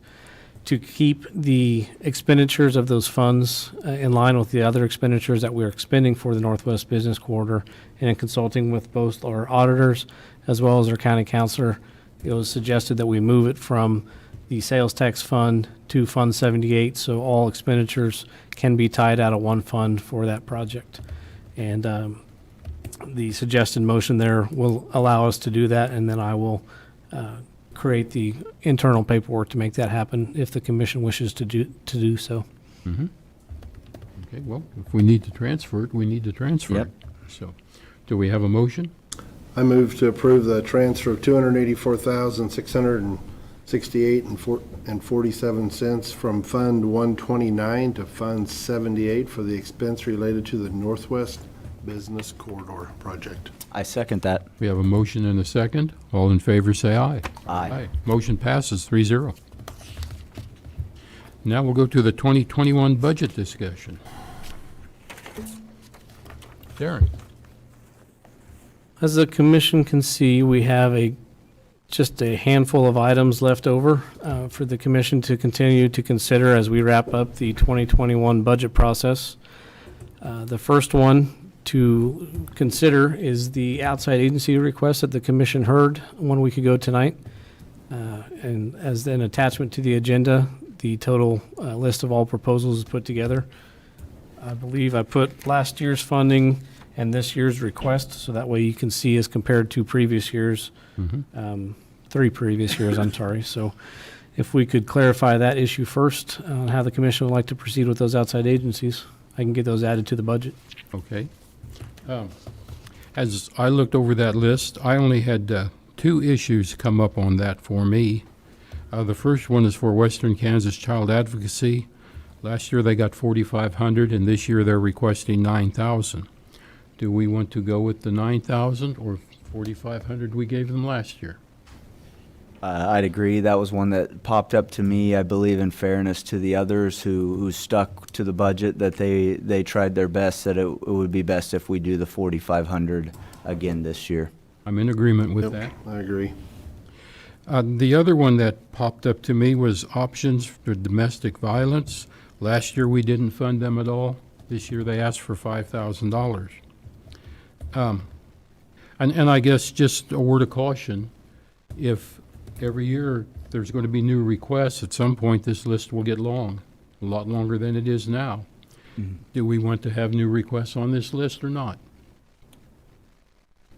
I think you need to look at them on a individual basis as they come. I mean, I guess we can't tie a future commission to that list, but I think each commission needs to just look at them as they come. I mean, there may be some you take off, there may be some you add on in the future. I mean, you just don't know that. You know, I had the same concern. I think that's always our concern, that list will get a little out of control, and then and then the county finds themselves in a financial situation where we had to make the decisions we made in the last budget session. But there's definitely merit to the organization. I don't think any of us would No disagree question. with that. My thought process is maybe we treat them as we probably would have during that very, very tough process, and maybe cut from what they were asking in order to be fair and also get them some funding, because I know of the wonderful things that they do and the important things that they do. That being said, I had kind of written down maybe doing half of what they requested at the 2,500 range. But whatever you guys think, I would be interested in hearing too. Commissioner Hazelhorst? I'm okay with half. Yeah. Okay. I'm okay with that too, so Sound we'll good? go with 2,500 on that. And those were the only two that stuck out on me. Do you guys have anything on there? I know we voted or I guess we didn't vote, I'm sorry, we talked about approving full funding back for DSNWK, High Plains Mental Health. I didn't know where you guys felt on that. I mean, we took a pretty big jump by doing that. I'm not saying I'm in favor of cutting it, I just Yeah. know we took a pretty big jump doing a full reinstate of that amount. I know I was in favor of full funding for those agencies. I know we've cut them in the past hard. I mean, I think for the last, I'm probably wrong on this, Walt Hill could probably tell me, probably for about the last 4 years, we've cut his funding, maybe. So, Did what you had to do. I know. Yeah. We did. yeah, And we appreciate you working with us. so I would think we should keep the full funding. I think it ends up being, it looks like about a $44,000 increase from those two agencies, if I'm reading that right. Yeah, and I'd agree with you. You know, the jump is I guess my biggest thought process was that when we went around to people, we told them that we were cutting mental health and we were cutting to DSMWK, and frankly, people just didn't like that. From my perspective, that was one thing that they would have rather us found room in Ellis County government than not fund them the way we do. And when that sales tax passed, I viewed that as the voters telling us we needed to get back to at least that level of funding. And so, and correct me if I'm wrong, Darren, the High Plains Mental Health can be taken out of the sales tax, but the DSNWK cannot, correct? They should both be able to take out of the health Can do both, okay, great. And So, just yeah. because, to kind of help clarify what the commission is addressing there in regards to the sales tax and the discussions that we did, when I put together the current budget proposal to help identify the sales tax as well as the general tax remaining monies that will be left over to help increase those. There is a $25,000 healthcare tax to cover up DSNWK and High Plains Mental Health, as well as a $34,000 general sales tax transfer in to help offset all of those together. With it will be one or the other, so that way there is a little transparency to the public that part of their sales funds that we discussed with them would also be transferred back into that account to cover those increases. Okay? The other excellent news that we got from this list was DSNWK's access transportation money. That will likely be returned in full to us because they won't need it. Although, Darren, you might speak to that. You know, I know that you discussed it with them. They almost said, hey, we don't need it. But as we know with the federal government, sometimes funds run out, and so it's probably a good idea to make sure the funding's there, but likely we will get it returned. Yeah, I wouldn't say they wouldn't need it, because I guarantee, just like we have needs, they have needs, that they could use it. However, they thought within the best, in respect to the commission, they would be transparent and open to the commission that they got that funding to help offset those costs at 100% that they were requesting from us. As you said, we don't know what the federal government will do or how long those funds will last. So by taking those funds, if they were to lose those funds, and then if we don't have any funds set aside for them, they would not have any funding to provide those services. So in our discussion and my meeting with them, that was kind of the agreement that we came up to, is the money would be there if they needed it. If not, we could reduce it or just let it roll over into the next year's unencumbered cash for the county. Okay. Okay. Well, access transportation is critical to Absolutely. Ellis County, and Oh, yeah, so they do a good job. I appreciate the conservative approach to that budgeting, because I would rather it be budgeted than not, and then have a wild card thrown at us to try and get them back up and going. So It helps with the budget process too. If we take that out and we talk about the tax lid, and then next year we identify that we need to go or increase the budget in any way, part of that tax lid will be limited by the amount of funding that they will come back and increase or Budgeted ask for funding. funding. So it Okay. keeps that level for us. makes sense. Okay. Otherwise, everything else looked fine to me. Everybody stayed within our parameters, and what wonderful organizations we got to come present to us. Yeah, absolutely. So Absolutely. Okay, moving on then, I think we addressed the security system for the administration building. Something different. That's something different. If you remember back in December, November timeframe, the safety committee, one of the deputies came up and addressed the panic system that we have in the building. Is no longer working. It's no longer compatible with our radio system to be able to alert law enforcement. The commission at that time decided it was not in the best interest to pursue it at that point, and also look at other options to expand the security alarm system to other buildings within Ellis County. It was brought up just the other day, actually by the time I was putting this packet together last Wednesday or Thursday. And I thought I just slide it in there somewhere. I just thought ask the commission if the commission is willing to look at it, and if they are, it'd be better to go ahead and budget for it now rather than try to find money for it next year, if the commission would like to move forward with it or not. And I did talk to the buildings and grounds supervisor, and that would be the suggested budget that we put it in, because it would go into basically all the buildings in Ellis County. And Out of what his would be the budget. cost of that? I just pulled it up, and by checking everything off that the commission requested, as well as inflation, we're looking at roughly $42,000. 42,000? Correct. That's big. wow, yeah, that's a Gentlemen? bigger line item than I expected for buttons. Thoughts or comments? That's why I wanted to ask, because if we want to do it, now's the time to identify it and either approve it to throw it in the budget instead of trying to find money somewhere. Is that something Mike Liker would be working on? Is that, This was an outside agency, but IT would have to be a part of it to help get the system in place because it's a network connection between all the different so what buildings. buildings would that all be in? I think it's pretty much all of the buildings that have staff in them, so. Like the courthouse, though, you already got to go through there, don't you? I mean, you got to go through their security to, It's the county shop, landfill, health department, extension office, EMS, and courthouse. Everything. You know, I'd like a little more information on that. At 42,000, I'd like to be a little more convinced that it's critical. It's just a lot of money, so I was expecting more like 4,000 or 5,000, and I thought we could sneak it in somehow, but 42 grand's an employee, so Yeah. you know, I believe it was about 20,000 when we looked at it late last year, and that was just for this building. Oh, okay, maybe that's where got some So confusion. yeah, it definitely went up in price. Yeah. well, Okay. Yeah, can safety committee, can they represent on that for us maybe at next meeting so we can do a better job of understanding what this is going to do? Yeah, I can ask Brian to be here. perfect. Yeah, Brian Shannon was the one that did it before, right? Correct. Okay. Then next is the position allocation funding between Treasury and the appraiser departments. Lisa, did you want to say something?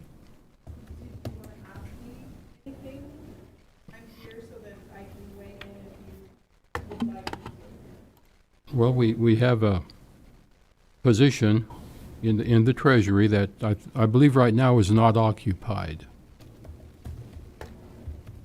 And we can do one or three things with that position, commissioners. Right. We can leave everything as it is, and we know the appraiser's going to have difficulties next year meeting deadlines. We could remove funding for that position to the appraiser, and we don't know what the effect on the treasury would be. Or we could find money in the budget to find the appraiser a new position and leave the position in the treasurer's office alone. Those are basically our three options if we look at the treasury appraiser situation with positions. Darren, I guess when, I'm just rereading what you, or I guess you and Janet sent out, or, so the 12 counties you talked to, basically the same size as Ellis County, and the appraiser comes up short a position all the way around about a little over a position, correct? The appraiser did correct me. I had 8 employees. There's 8 employees, but a couple of them are part-time, so it's actually only 7.25, so they're down a little bit more than that. They're almost 2 under what the group shows, or the average. Lisa, are you familiar with all the counties that are on here? Probably Could kind you of, sort of. Lisa Schlegel, Ellis County Treasurer. Can you tell me the counties? And Sure. I'll tell you.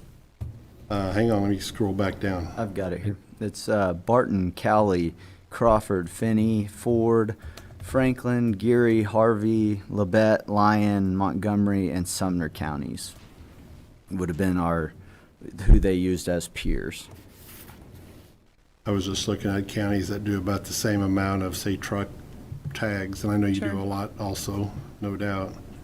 I know Sharon does, I don't know how many Sharon does, but I know she always does mine, and there's a line of them in there. I was just looking, a lot of these other counties probably do the same, especially Finney County, Ford County. I'm not familiar with, see, Lyon County, is that Emporia, maybe? Lyons Yes, and That's Emporia. Emporia.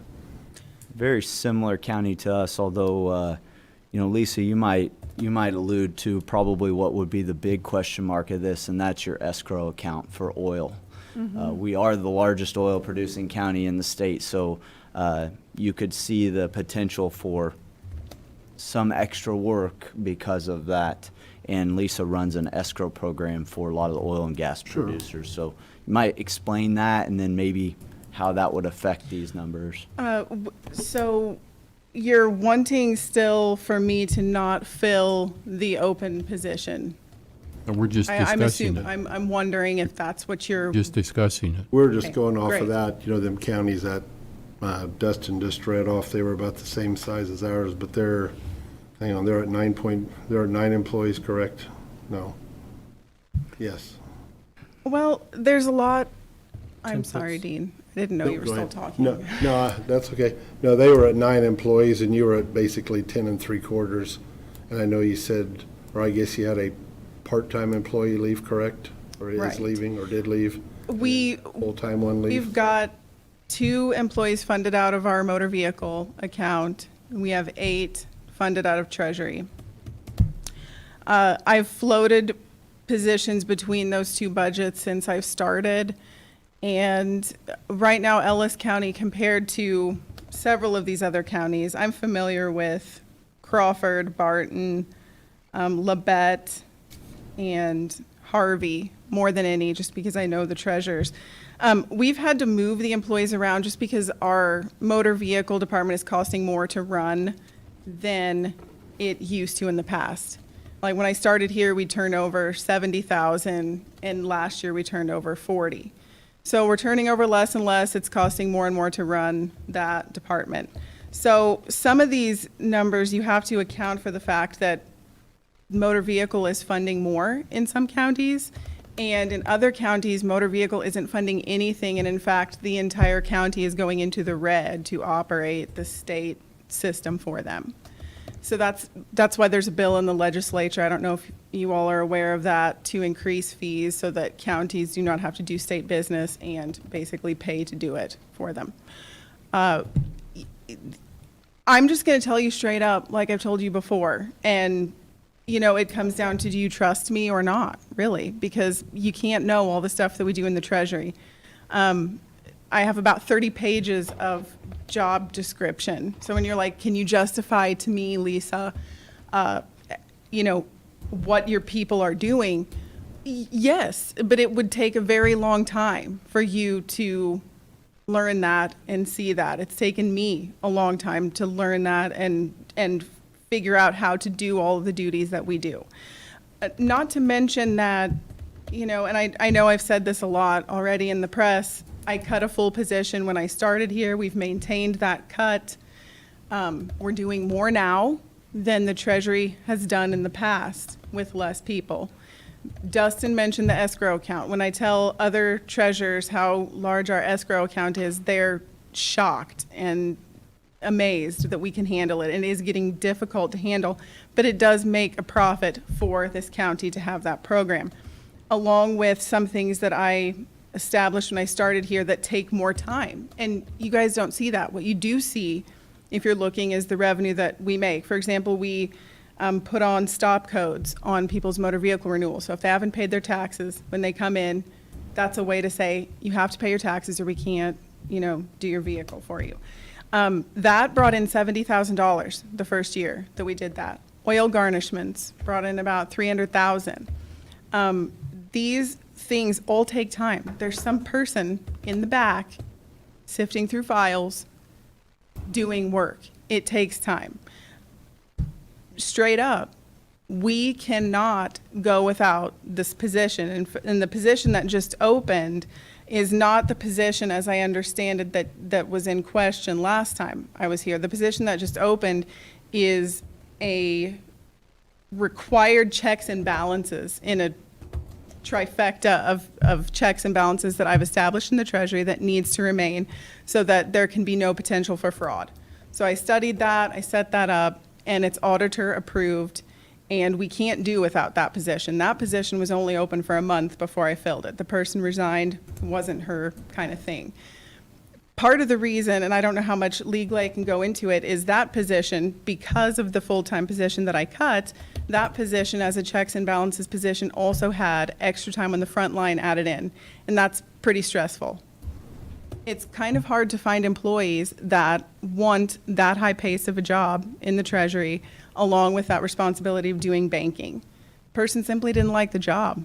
So I have to retain a person and train a person that's going to stay and do this work for the county. I could say a whole bunch of other things. I guess my question for you guys is, why do you want me to, being that I cut the budget from 560 when I started here, and now I'm asking for a 520, it's 4 years later. What is the impetus that makes you think I don't need another person? We're doing more than we've ever done before. So I guess I'd like to address what you're really thinking. Like, let's have a conversation. Lisa, I'm not saying you don't need another person. I'm just simply trying to look at if you could get by without a person so that we could get the appraiser another person. It's just simply a matter of funding.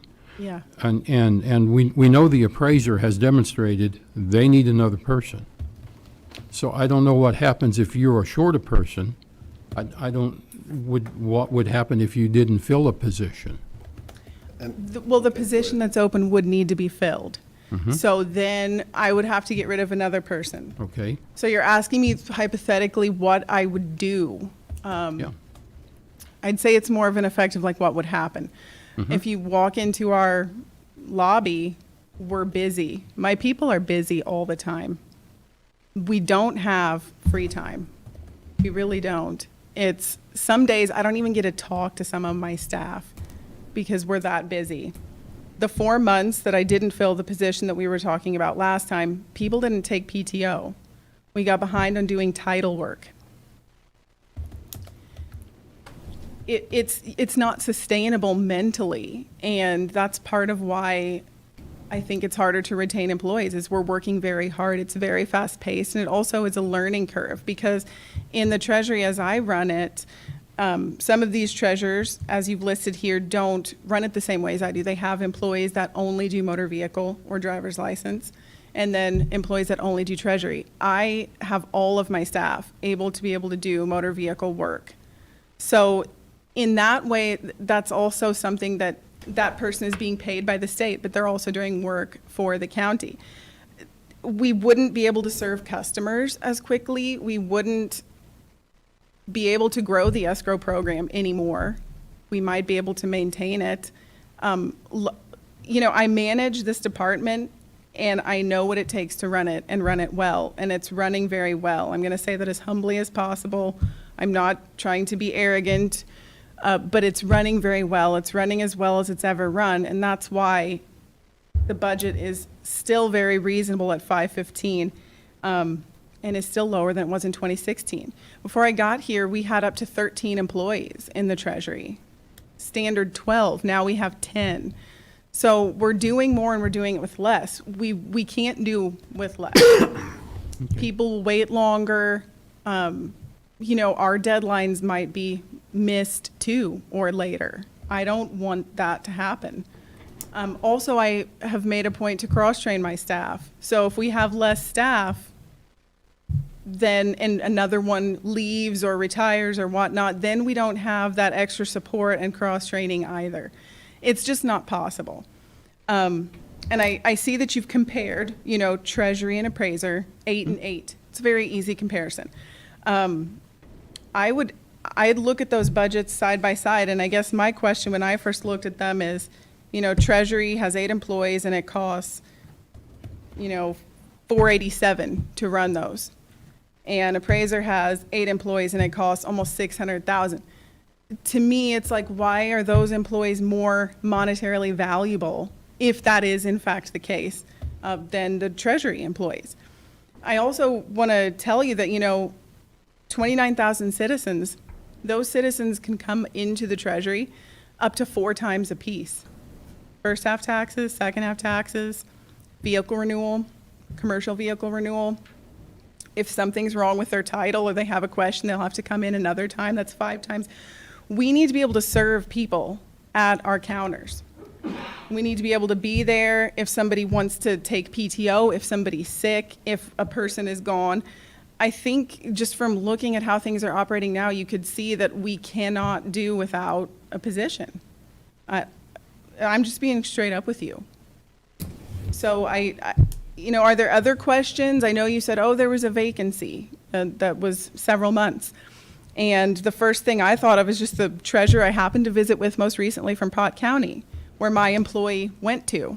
She is, you know, starting her life in Manhattan, and she's working for the Pot County treasurer now, who coincidentally also had an opening since November when she hired my part-time person.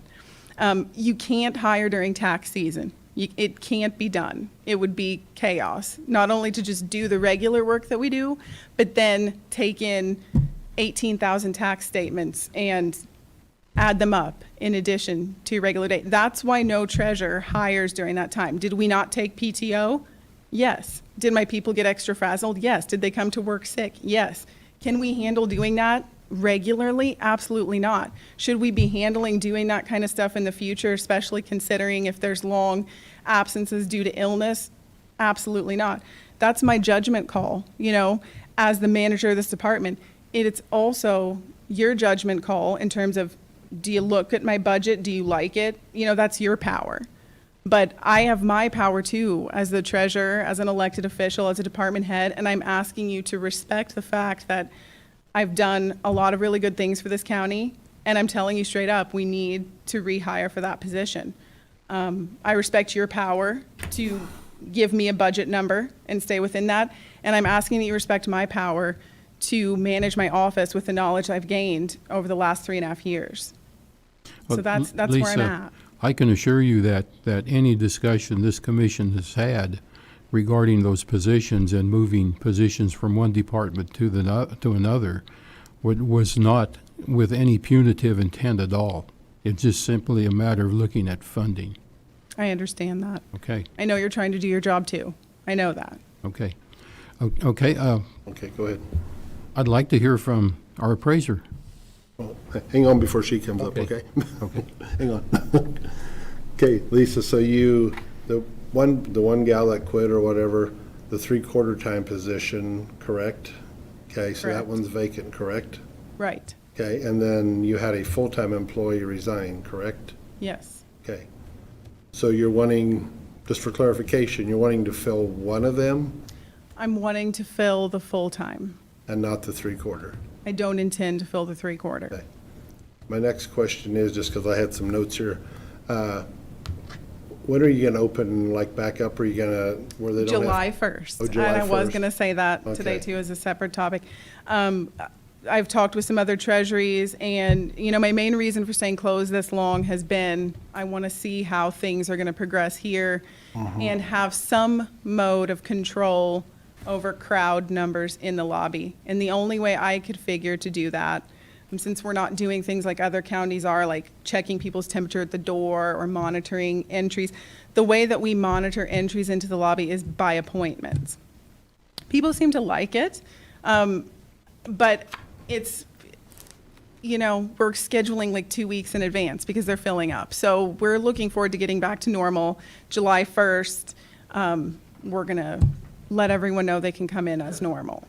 Because I know I've had, I don't know, 4 or 5 people call, and one drove from Victoria the other day over and said, I'm in here at the treasurer's office. They won't wait on me because I don't have an appointment. I said, are they busy? She said, no, but there's 3 gals standing here talking and they won't wait on me. They said, I need an appointment. And I said, I don't control that. I said, you can talk to the treasurer.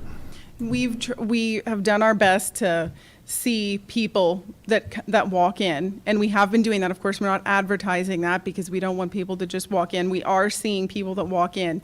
However, if we have an appointment, we have to stay to that schedule. In several cases where people have gotten upset and talked to me about it, appointments are 5-10 minutes away, and those can take, depending on if it's a commercial transaction or a regular transaction, anywhere from 10 minutes to 60 minutes to do.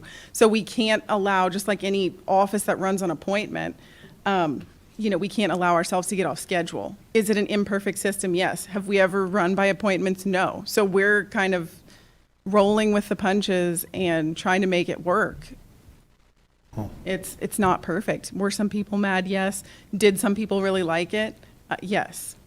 So, we're probably going to go back to normal, though, and consider in the future if we ever want to do appointments again. People that have liked it because they know that they can come in and they don't have to sit there for 20 or 30 minutes. They can be helped right away. So you win some, you lose some. So how much does that 3/4 time position cost? Do you know offhand? 20, 25 a year, depending on how we schedule the hours. It used to be a position that I had 20 hours when I started, and then we had the person working up to 25 just because we needed the extra help. So. Okay, that's all my questions, guys. I have just a couple for you, Lisa. On a given year, approximately how much does that escrow account net? About $1 million. About $1 million bucks, okay. From the oil and gas side. Now, That's just our what regular about the- tax. The that's on the escrow regular. for taxes Oil is and $1 gas. million. Oil and gas, off the top of my head, I'd say 350,000. What kind of percentage do you get in that escrow account then? What do you mean? When you hold stuff in escrow, you expect a return when that cash is paid ahead of time? We don't invest that.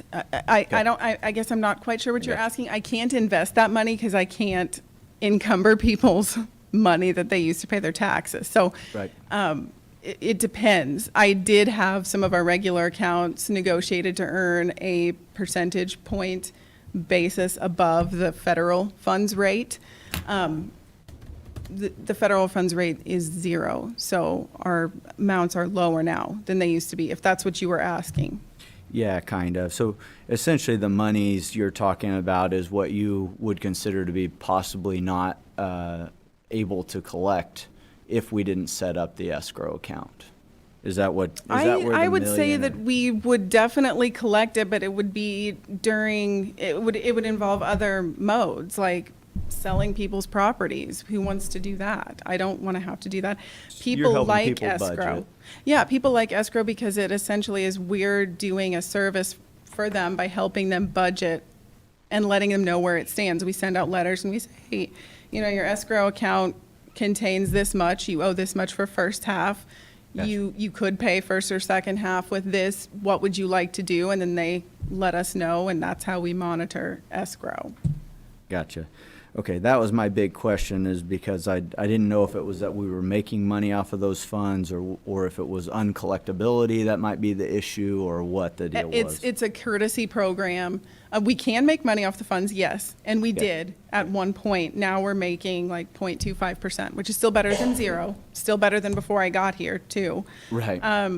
But the main point of that is not to make money off of their funds, which we do, but to help guarantee on-time collection of taxes. Right, so, and we only do the investing after the taxes actually due, and then it's put into, Right. out of the escrow, okay. Right. The other question I've had, and it's something that you've brought up to me before, is the issue of a potential deputy treasurer. And, you know, I'm always in a position where I want to work with you to see how we could, you know, come to a middle ground on things. And the idea is, you know, I know you've got some really good staff up there that you might have that interest in, you know, promoting them to a deputy role, giving them more that they need to do and handle. And would that benefit be enough to potentially replace some of the help that you have, or is that just wishful thinking? I mean, I haven't seen that to be a necessity. Okay. In my short answer. Okay. I think we're doing it best the way it is. The deputy, as it was before I came here, didn't do many of the essential things that I fear would be lost without this position. So could I invent another position, call it deputy, pay it more, and have them do these things? Sure. But then also I would have to train that person if it were a new person. In terms of how it's set up now, I think it was really good when I set it up initially like that in 2017, 2018, and I think it's only gotten better in terms of just division of work duties and kind of creation of new job titles and things that I've done already. So Right. I don't think a deputy treasurer would solve anything, no. Okay. So, you know, my big thought process on this is I never want people to become victims of their success, you know. But the big issue that I have is we have one department in the Treasury who, you know, God bless them, they're always ahead on everything. It seems like that's the beauty of it, is they can tout getting stuff out a month ahead of time. We're doing this ahead of time. They can even go through a tax season, and I'm glad that you brought up the mental toll, the potential sick toll. Those were all things that I wanted to hear in the first discussion. Is I don't know if I can keep staff if I work them this hard. But also it does show that, you know, through a tax season without somebody, that it's a potential. So that's the only reason I bring up, like, you know, a deputy position or something that might be a middle ground here, as opposed to just taking a position and giving it to another department who isn't on time on things, you know, that, so, but we did get, you know, a relatively good email, very succinct, very well put together by Lisa Ree about their need and what it is. And I don't ever want you to feel, Lisa, like we're comparing departments in terms of pay or things like that. But I think Lisa should be able to discuss, you know, the amount of moving around the county that an appraiser does, and the skill set needed, that could maybe help us do a little better job of budgeting. As you said, I mean, that's the hard thing. Our job is just to look at numbers, and that's what we tried to do with this thing. But I wanted you to give your thoughts on it, because if you just say Lyon County and then you don't realize that Ellis County's got the largest oil producing county in Kansas, and average is usually Finney good. County does too. I mean, Finney County is, and down there in southwest Kansas, I mean, it's all gas and oil. Yeah, and big county. I mean, a lot more population. So I'm glad we don't have to spend what they spend on a county attorney, because it's a serious amount of money. But I appreciate it. I think this will help me weigh on it a lot better. I think the things that I wanted to hear, the mental toll that can happen if we don't keep staffing, and you know, I appreciate you at least giving us the time to tell us what your thoughts were with it. We are I guess I won't speak for you guys. I am incredibly stupid, and I really want to know how to do this the right way. So just looking at numbers is the best way for me. I want to see what we can do, and the point of budgeting is for you, the person who runs the department, to take that time and explain it to me. So. Sure. And I'm willing to explain anything, anytime, to any of you. So if you have questions, the time to ask is now or yesterday or any time. I don't have anything to hide. I don't, sit down and say, well, hey, if I don't hire someone in 2 months, they're going to think I don't need them. I don't think like that. That's a dishonest way to think. I think real simply, we need to work hard and cover this position for 4 months, and I need to take time to hire someone that's going to stay. So do I usually think about how that's going to look to you guys? Honestly, no. I don't. I work on getting the job done and doing a good job at it, and if you want to ask me things, you got to ask when it happens. Back then, you could have asked and said, hey, I'm not getting why you're not hiring, and I could have told you that. So keep that in mind going forward. I love to have discussions. I think discussions are where it's at. That's the whole beauty of you guys sitting there, me here, and people watching, so that people understand what's going on in our county and can weigh in. So, Okay. I guess that's what I would like to express. Okay, Lisa. Well, thank you for the information. Sure. Thanks, Lisa. Okay. Lisa, come on up.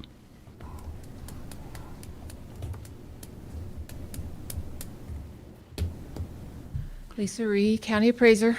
You need more staff in your department. Yes, sir. I feel like I've been like a broken record. Yeah, according I according hope to that the numbers, you're probably at least 2 understaffed. Yes. I would be happy to have one additional person. And as we heard our treasurer talk about maybe some of the emotional toll it might take on employees, is your department experiencing that? Slightly, yes, and I would say mostly me personally, because I have been trying to take up that slack. We have a few people that it would be, I could ask, or I have asked to do overtime hours, but one has a large family, has small kids at home. Another one has a part-time job that he's got obligations there. So I have been putting in the hours to try to keep us on task to make our deadlines. And after this last, in 2019, I could not do it anymore. And my health suffered my emotionals. Sure. I had a rough year last year, so. I can understand that. Yeah. Right. So I won't do it anymore. I'm not. So I don't know what else I can add besides what I've talked to before, what I've put in the email. Yeah. We just need another person somehow. And if you can find it anywhere in the budget, I would greatly appreciate it. question that. I think we do need to get you another person. And if were able to hire a full-time person, it would be someone that would be a data collector. It would be at the lower spectrum of the pay range, the steps, so someone wouldn't be starting at the top. What would that position cost approximately for a year? I think Darren estimated on the high side, of course, it matters according to the health plan they choose. Sure. The high side, 64,000. That's with the full health coverage. Lisa, can you tell us a little bit about the uniqueness of our oil and gas situation and how that affects you? Because, frankly, when I see that you're understaffed compared to our peer counties, and then I think about what our county is, Yes. I think that you should be there. I mean, and so I appreciate the work. I know that sometimes things come in a little later than you would want them to, and I'm sure that is a hit to your pride, but it just is enough work that you have to do it. Can you explain that to me a little bit? We have one person in the office that their entire job is dealing with oil. It is 11 months out of the 12 of the year. That's all that person does. Wow. And about 3 or 4 years ago, we got that person help. So there is another person in the office that helps with that throughout the year. It's not just doing the oil valuations.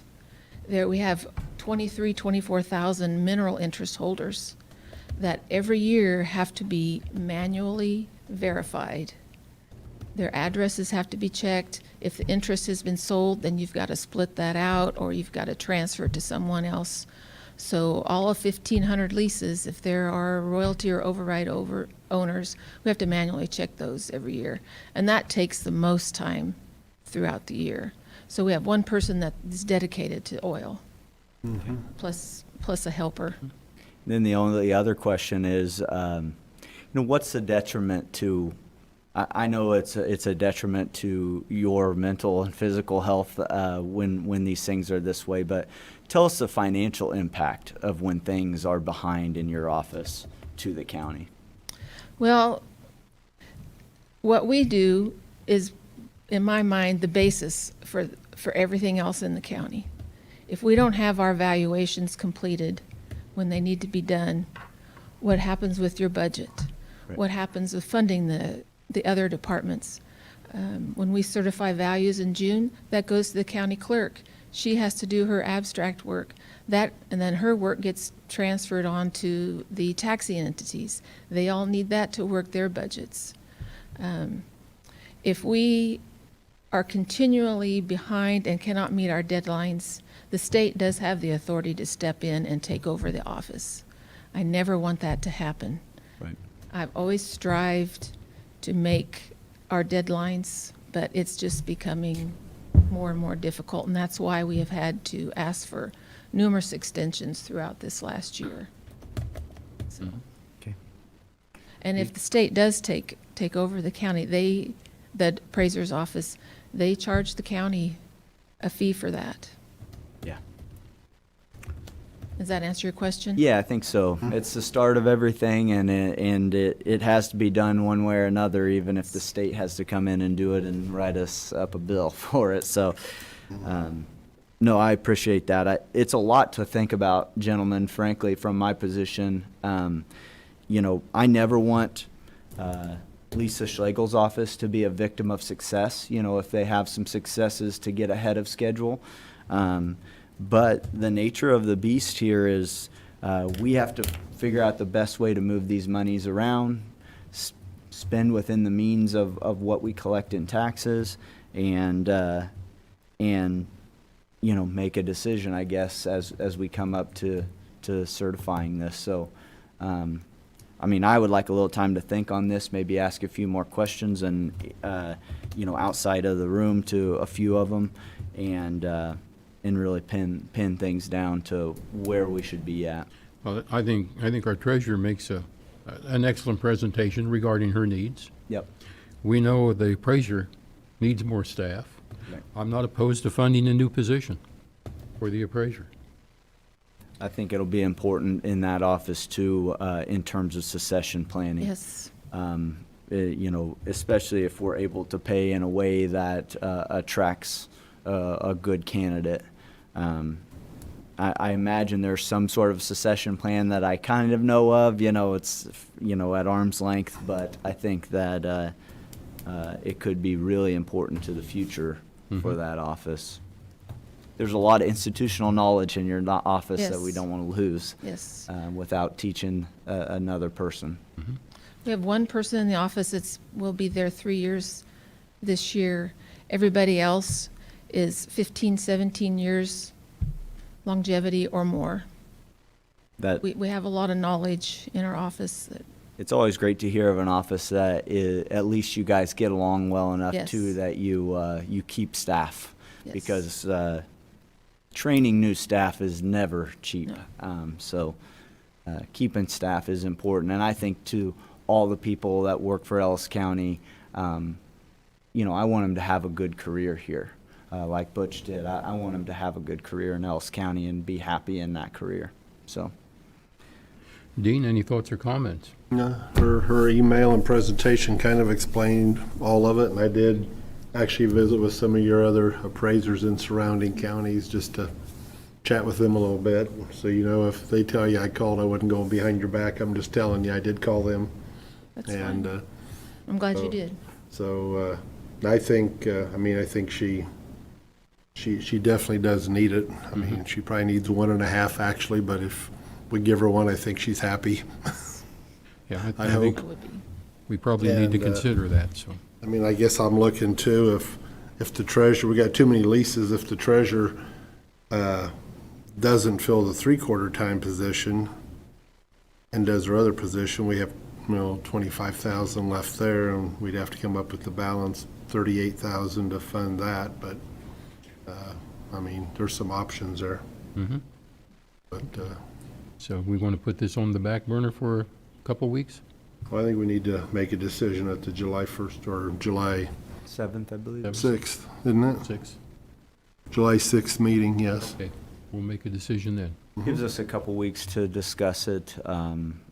I don't think neither one's gonna care if we wait till then, so.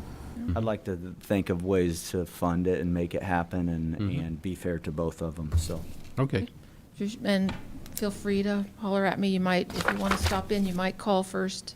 Be in and out of the office a lot working Very good. outside, so. All okay, right. Lisa, thank you. Okay, the next consideration on the list is the amount of property taxes to be collected. Correct. This is another one of those issues that doesn't have to be discussed tonight, because I think now that we have some numbers, as Lisa said, she got her assessed valuations turned into the clerk, and the clerk has verified those and collected the information from the state and passed them along as well. So now we were able to look at where we are at compared to revenues last year, compared to the revenues this year. As I've told, or I mentioned to each of the commissioners, the mill levy is just a mathematical formula. By mentioning that we keep the mill levy the same, if valuations go down, that means county revenues go down, which means our budget deficit becomes worse. So I just wanted to run some numbers by the commission just to see what different types of increases would be compared to this year. This year's mill levy is 36.91.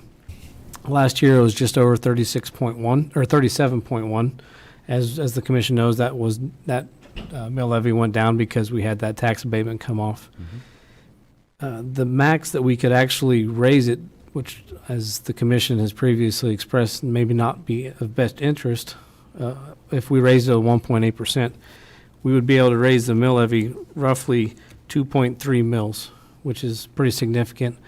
If we did that, that would increase the surplus within the budget of about $865,000. As the commission knows, that money could easily be used, identified, and put to projects that is needed throughout the county. But if we were to just basically look at a third of that, about a 3/4 of a mil increase, how much would that actually be? Just so we can kind of compare that. If we raised the mill levy by 0.75 compared to where it's at, that would roughly be $1.22 per month on the average home in Ellis County. So about $14 a year, I believe, is what it came up to be total of what a 3/4 mill levy would be. That would get us to a budgeted surplus, a balanced budget for the first time in many years. I know that's something the commission is probably not wanting to look at tonight, but I just wanted to give you some ideas on how that would, how that variation on how that tax lid works. But if our mill levy stays the same, our revenues go down, and our budget deficit for next year goes the same because the assessed valuations went down. So I just wanted to kind of give you an idea on where that would be. It's basically going from a budget decrease of $392,000 all the way up to be able to increase it to about $865,000. And it's just on the wishes of the commission on how you like to proceed in the future.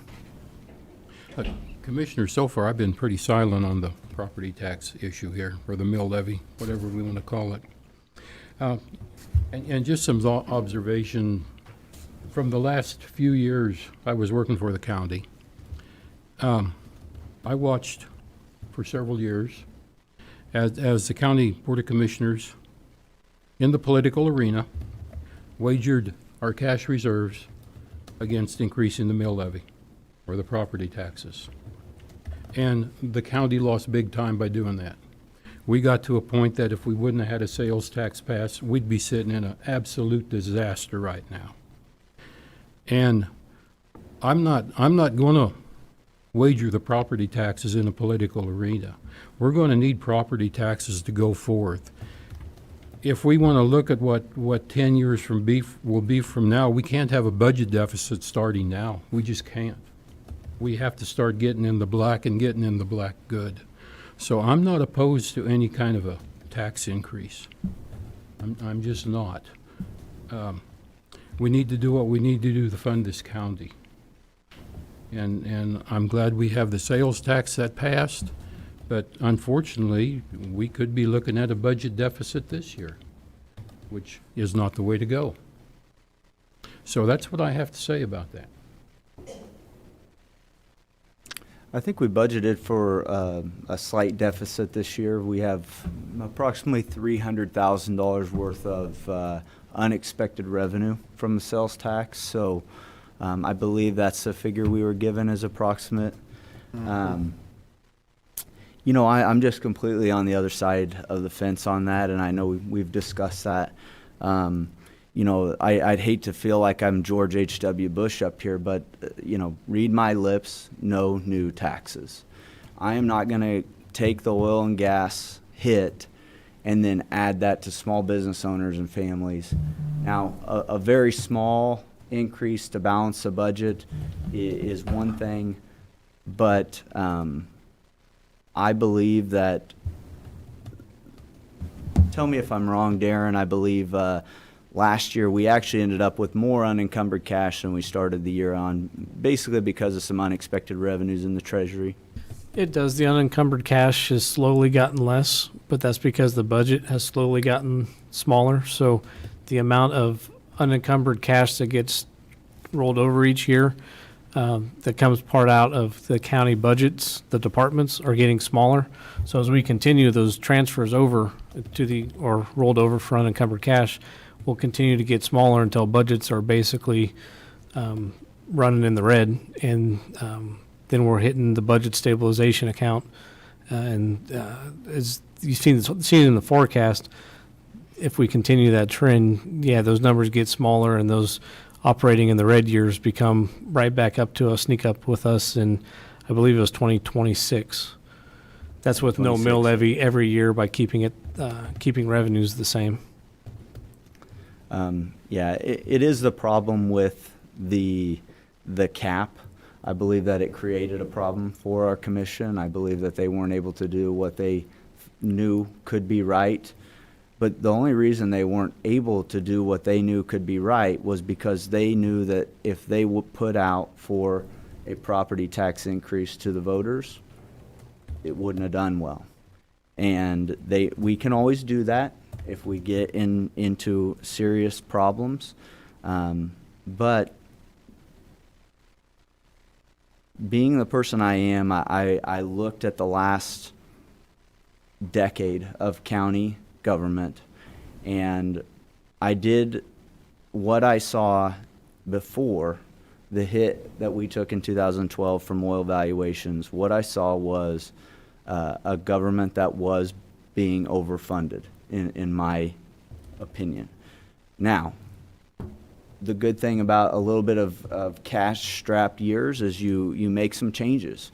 You save $120,000 by hiring a deputy EMS director, and you don't replace them. You move a couple positions around. You find good staff that you can pay a little bit more to take on more responsibility. You create efficiencies through attrition, essentially. But it's why this is a three-person board. It's if that were to be the decision of you two, I just hope that you think in the financial situation that we're in, who you're asking that money out of.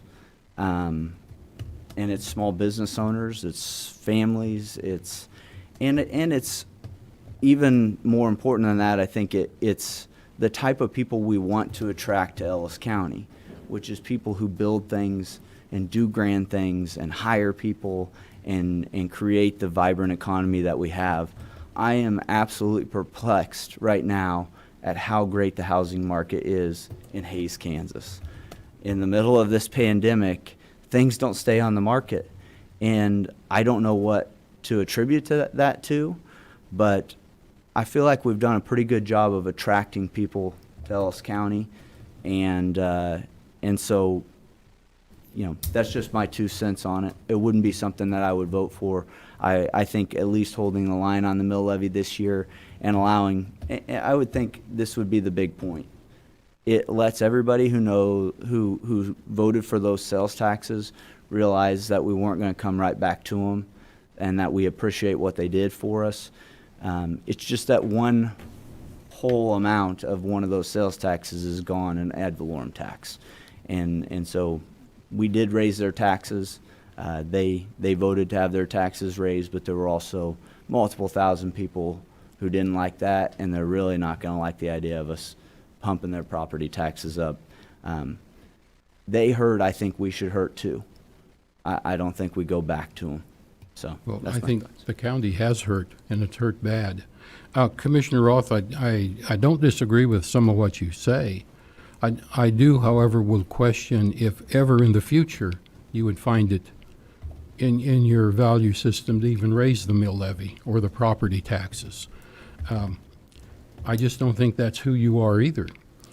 And you did cite that Ellis County is a good place to go, and part of that being a good place to go and to come to is because of Ellis County governance, because we have such a good law enforcement center, a good administrative center, a good EMS center. And all of that makes Ellis County a good place to go, good place to come to, a good place to live. And we're only going to stay there if we keep in mind that we have to have the dollars to fund it. I agree. We probably were overfunded at one time. I'll agree with that.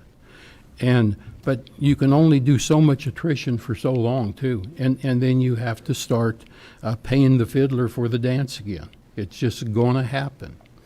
So I'm just not opposed to incremental tax increases as we need to. 2018 after I was elected, a couple of weeks after that, I sat down and talked with our county administrator. And as he advised me on the status of the county fiscal situation, he was shaking his head and said if only the Board of Commissioners would have just taken some baby steps along the way, we wouldn't be in this kind of a situation right now. And I guess that's what I'm looking to avoid. I don't want to get back there again because we don't want to take those baby steps. I will say, Butch, you're correct. I do have a fundamental problem with property taxes. The Catholic Church has been against property taxes since the very beginning of the inception of the idea, and it's because it spits in the face of personal property and private personal property to always have to pay the piper for everything that you own. So I would agree with your assessment. I do believe that they are necessary. I do believe that we do a good thing here, and I hope that that's illustrated by the fact that I was willing to go out and raise a consumption tax. Mm-hmm. I did believe we were underfunded at the time. I don't believe right after the middle of a pandemic, in the middle of economic meltdown, that we go to small businesses to help make up our ad valorem loss. I think I wouldn't be opposed to it in the future. I think that financially, if we weren't losing that ad valorem tax, we would be adding $800,000, $900,000 in funds to the county. Mm-hmm. And for 1 year, I think that we need to hold the line for the citizens and the voters, and hopefully they grow in the meantime. Because the beauty of property taxes is as long as people are growing and building and their values of their property are going up, we don't have to raise the mill levy. Just naturally more money comes in to help fund the infrastructure to take care of the people. That's correct, yes. So, Commissioner Hazelhorst, do you have anything to say? A lot of good discussion, guys. Yeah. A lot of good discussion. I could say sitting here for 11 years and 6 months, You know, there is a lot of them years we didn't take a mill levy increase. Did it hurt Ellis County? It did. I went and seen Kerry one day, and I went and seen Bill Ring one day, and I think they both thought I was crazy when I went and seen them, but I asked to combine positions. And I asked Kerry to take over the health department, and so we didn't have to hire a health director. I mean, that saved Ellis County. I don't remember how much at the time. Kerry probably remembers with benefits, probably $60,000. I'll just throw that number out.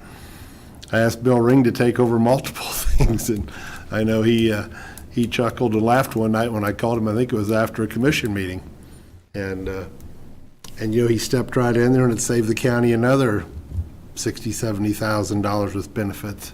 You know, we've asked people to combine positions all along. You know, past commissioners, I think we've been good stewards of Ellis County's money. I really do. I think we've done a good job. We asked county councilor to not attend as many meetings, take a cut in pay. Is he in favor of that? He said he would to work with us, you know.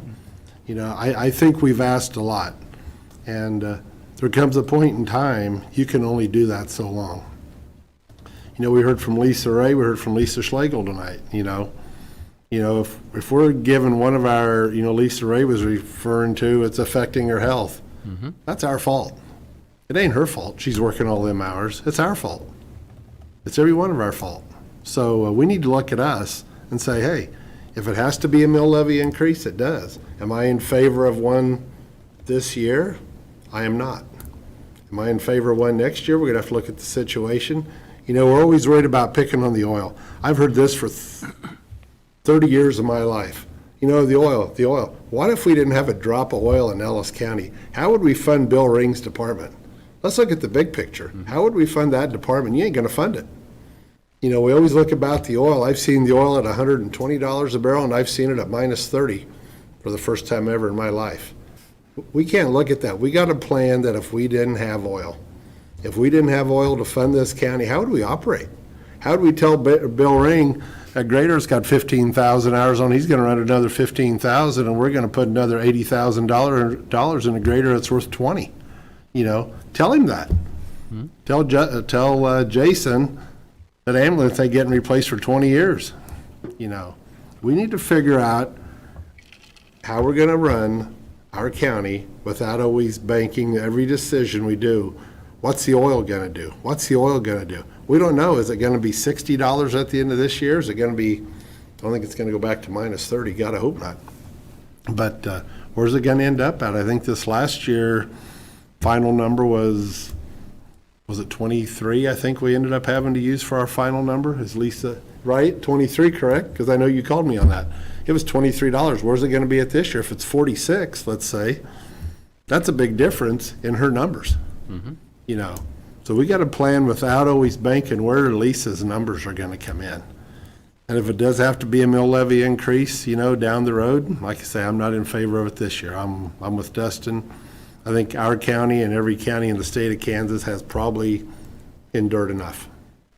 You know, and every employee we've asked to work limited hours, make appointments, you know, there's no contact. I mean, whether, I don't care, it's at Public Works, it's at the clerk's office, the treasurer's office, pick a place. I mean, even our own courthouse, you know, we're not having, you know, the trials and things that need to be happening. But going forward, we need to look at that. I know we pride ourselves in where we rank out of 105 counties in Kansas. We're pretty, I mean, when you're on the bottom of the totem pole, that's a good feeling to have, guys. I mean, it brings up good discussion at the county commission meeting, or the KAC meetings. It brings up good discussion when we rank, I believe it's 102, I think, isn't it, Dustin? On our effective tax rate, the last thing I saw, we were 105 out of 105 counties. Well, there you go. Are we going to be there forever? We got counties that are pretty close to us. They rank in the top 5. We don't want to be there. Pretty much in all of western Kansas, your top 10 is there. And that's what happens when you don't have haze. And that's what happens when you don't have as much oil. So we're blessed on both ends. We got a lot of good income coming into our county. I mean, just from the wind farms. You know, that's a check that we get every year that we may not be getting if the wind farm wouldn't be here. We wouldn't be getting it. You know, we've had a lot of good surprises along the way, and I think the commissioners have made good decisions with that. But we also provide a lot of services to Ellis County. We got a great sheriff's department. We got a great EMS department. We got a great public works department. Every department we have, I think, is top notch. I'd brag on every one of them. But we also got to fund them. If we can't fund them, then what are we going to cut? And that's what we have to look at. If we can't fund them, what service do you want to cut? You want one sheriff's deputy on all night long and one during the day all night long like it used to be back in the Old West? I'm not sure Ed Harbin would like that, but, if we tell him he's going to have one deputy, now he's going to patrol the county all day long, and neither is the community. The community isn't going to accept that. So we have to look at the big picture of what if we didn't have oil, and how are we going to fund it without it? We need to look at oil is a gift. It's here today, it could be gone tomorrow, maybe not quite tomorrow, but 30 years from now, will we still have oil in Ellis County? Probably will.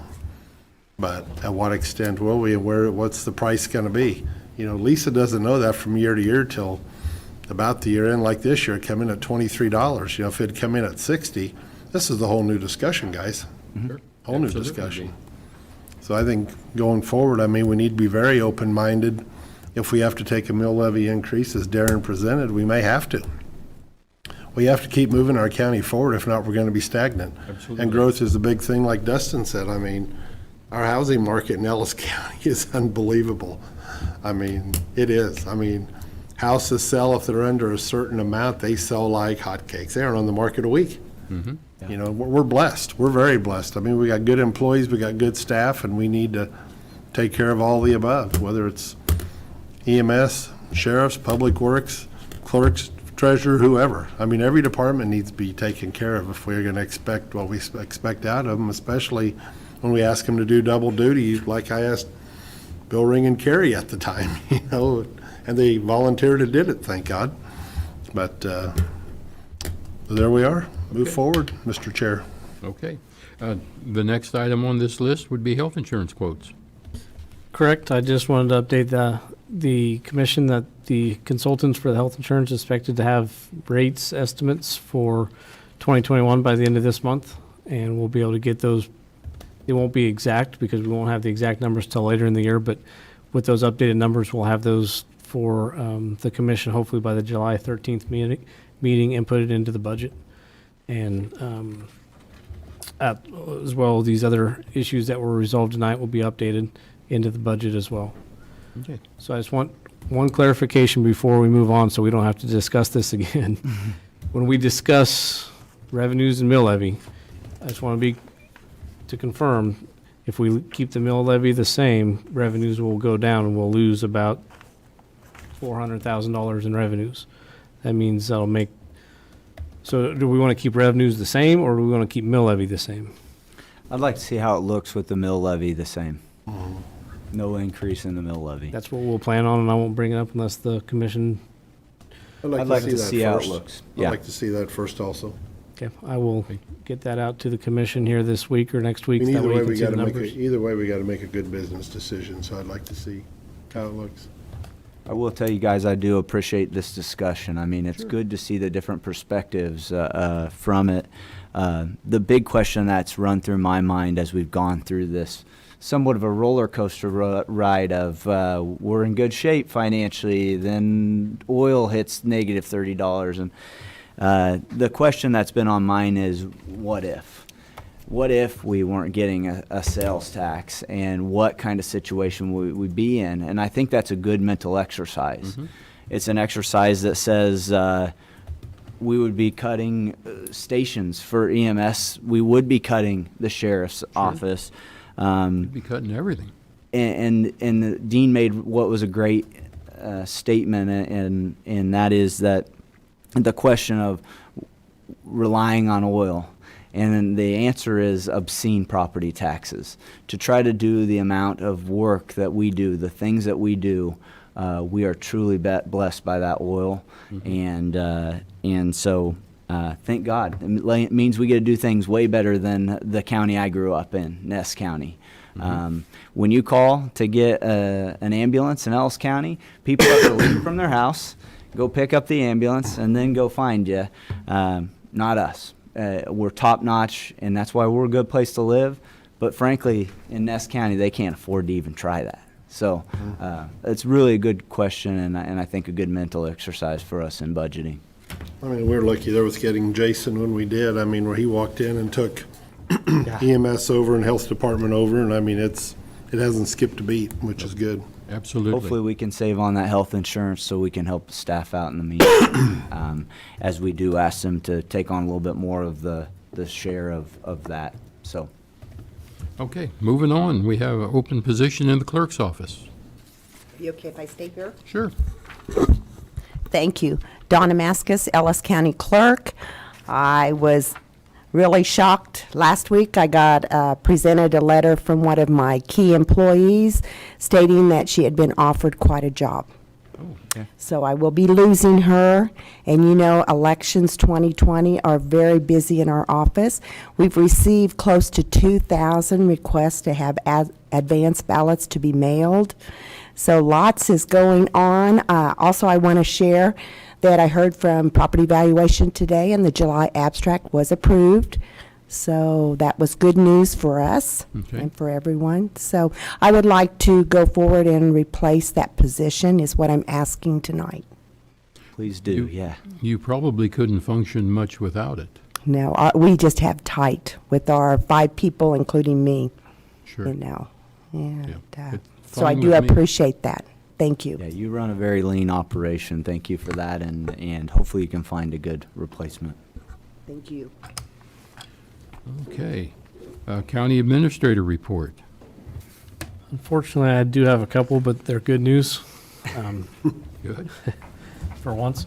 First one with County Emergency Management, we applied for a grant with the Heartland Community Foundation to purchase NOAA weather radios to get out to the people in need, whether it be the elderly or special needs community, low income, to be able to purchase, depending on the amount of grant that we got compared to the cost of the radios. We're looking at about 100 to 120 radios that we'll be able to get out into the community. And those NOAA weather radios are the radios that alert people who are indoors, as it's constantly remind people outdoor warning sirens are meant to notify people who are outdoors, not indoors unless you live right underneath them. So very thankful for the Heartland Community Foundation for getting us that grant, and we'll be working on that in the coming months. Second issue is something that I just wanted to run by the commission to make sure that you didn't have any problems.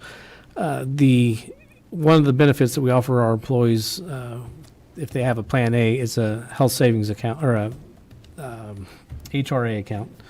And basically what that is kind of like an HSA account. They have a bank account here in town, and by federal law, as soon as they basically hit January 1st, the amount that they put in throughout the year is available to them January 1st. So if everybody uses all their money that is allowed to them by the end of the year or by within the first couple months, that money's gone, and we start to have to pay overdraft fees with the bank account and such. So I've asked our human resource assistant to look to see how much those funds are compared to how much would actually be needed into that fund just to kind of float the balance throughout the year. And it's roughly about $2,000. So that way that fund we can't charge it back to the employees, but we're also not really losing money. We're just floating the money in there. So that way if it dips too low, they're not getting charged fees for the balance being too low or being, wouldn't be overdrawn. But so with the commission's approval, just to let you know that we'll transfer $2,000 out of the contingency fund into that account to help fund that. Now, based on the health insurance proposals that may be available January 1st, that HRA account may not be available next year. So that money could come back and be deposited back into that account or at the end of this year. But if not, it would just be in there to be floated for the account. I just want to make sure the commission was aware of that and didn't have any issues. Okay. I'm going to save the best news for last, so I got one more before that. I started getting some expenses from the county administrator search consultant in regards to travel expenses for the candidates who did not make the final cut. And I just wanted to see if the commission wanted me to pay those pay those expenses out of the same accounts that we paid the search consultant out of. I think Keep it so. all together? Works for That me. sounds right for Yeah. transparency. Okay. Yeah. Now, the last part of it is in regards to the relief fund that I'm sure that each of you have had as probably everyone in the public, of the coronavirus relief fund that is out there, and the money that has been passed down to the state, which is being vetted through the Spark committee at the state to determine how much they're going to get down to the local communities. I still find it kind of hard to believe, but they're looking at a per person amount. I really hate to say the amount because it's, like I say, it's just too hard to believe. $194 a person, which roughly means Ellis County would get about a $5.5 million payment. Seems, I mean, that's 25% of our budget. So it's a significant amount of money. Until that's actually official, I don't want to plan on anything. Today was the first day I actually got some guidance documents on what it can be spent for. So I think I'll be doing some work on being able to figure out what can be expended out of that money, because it has to be spent on certain items and it has to be spent by a certain day. So it's something that we won't be able just to sit on and not spend. It has to be reimbursable or tied to a certain item. So I will keep the commission apprised with that, but that is a welcome amount of money. Sure. Darren, you might tell us those numbers before a meeting next time so we don't have heart attacks up here. I've got to finish my last possible interim meeting up here with some good news. Good. Okay, county commission reports. Commissioner Hazelhorse. I'd just like to thank, and Jason Kennedy left, but I'd like to thank his staff. RPM Speedway had races Saturday and Sunday, and EMS and rural fire, Darren, they did a great job. Saturday night we got done about 1:45 in the morning, and I can tell you our EMS staff was there until the end, and so was our fire department. And Sunday night we got done, I think at maybe 10:45-ish or so, I think, and I gotta say they were troopers for the whole duration, and just a big thank you to Jason and his staff and Darren and your staff. They were top-notch. We got top-notch volunteers in our community and full-time staff on the ambulances. Did a great job for us. Okay. Commissioner Roth. Nothing from me. Okay, and I have no report. I believe we have some executive sessions tonight. Give or take 3, it looks like. Looks like it. I was looking at, we'll go shorter to the middle to the longest. We'll be here a while, you guys. I move the Board of County Commissioners recess into executive session under the following exemption to the Open Meetings Act pursuant to the non-elected personnel matter exception. To be discussed as personnel issues. 10 minutes is what we need. Those in attending will be the Board of County Commissioners, Ed Harbin, Darren Myers, and Mr. Bill Jeter. I second that. We have a motion and a second. All in favor say aye. Aye. Aye. Motion passes 3-0. Here it is, Donna, if you want that one. Thank you.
No action, Donna. No action, we're gonna have us another one here. Okay. I move that the Board of County Commissioners recess into executive session under the following exemption to the Kansas Open Meetings Act pursuant of the non-elected personnel matter exception. To be discussed as a personnel matter will resume in 15 minutes. The Commissioners, Bill Jeter and Darren Myers, please. I second that. All in favor, say aye. Aye. Aye. Be careful, go ahead and take it again. There it is. Thank you much. Yep.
No action.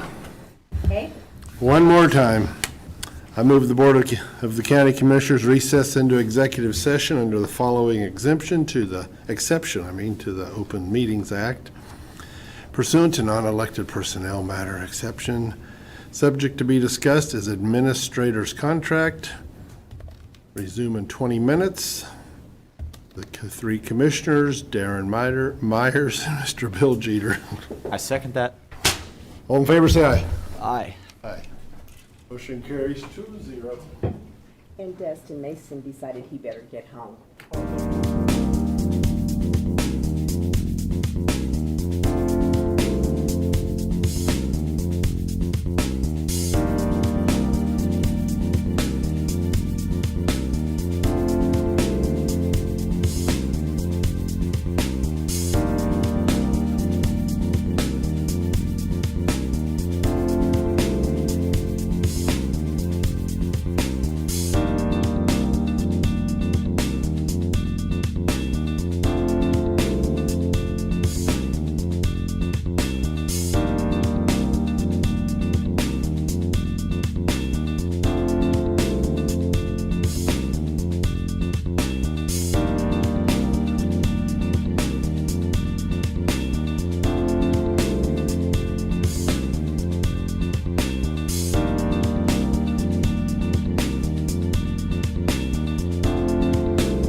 like a 10 a.m. or something for Monday, you think? 8 o'clock, I think. 8 a.m. Yeah, 8 a.m., the 22nd, yeah.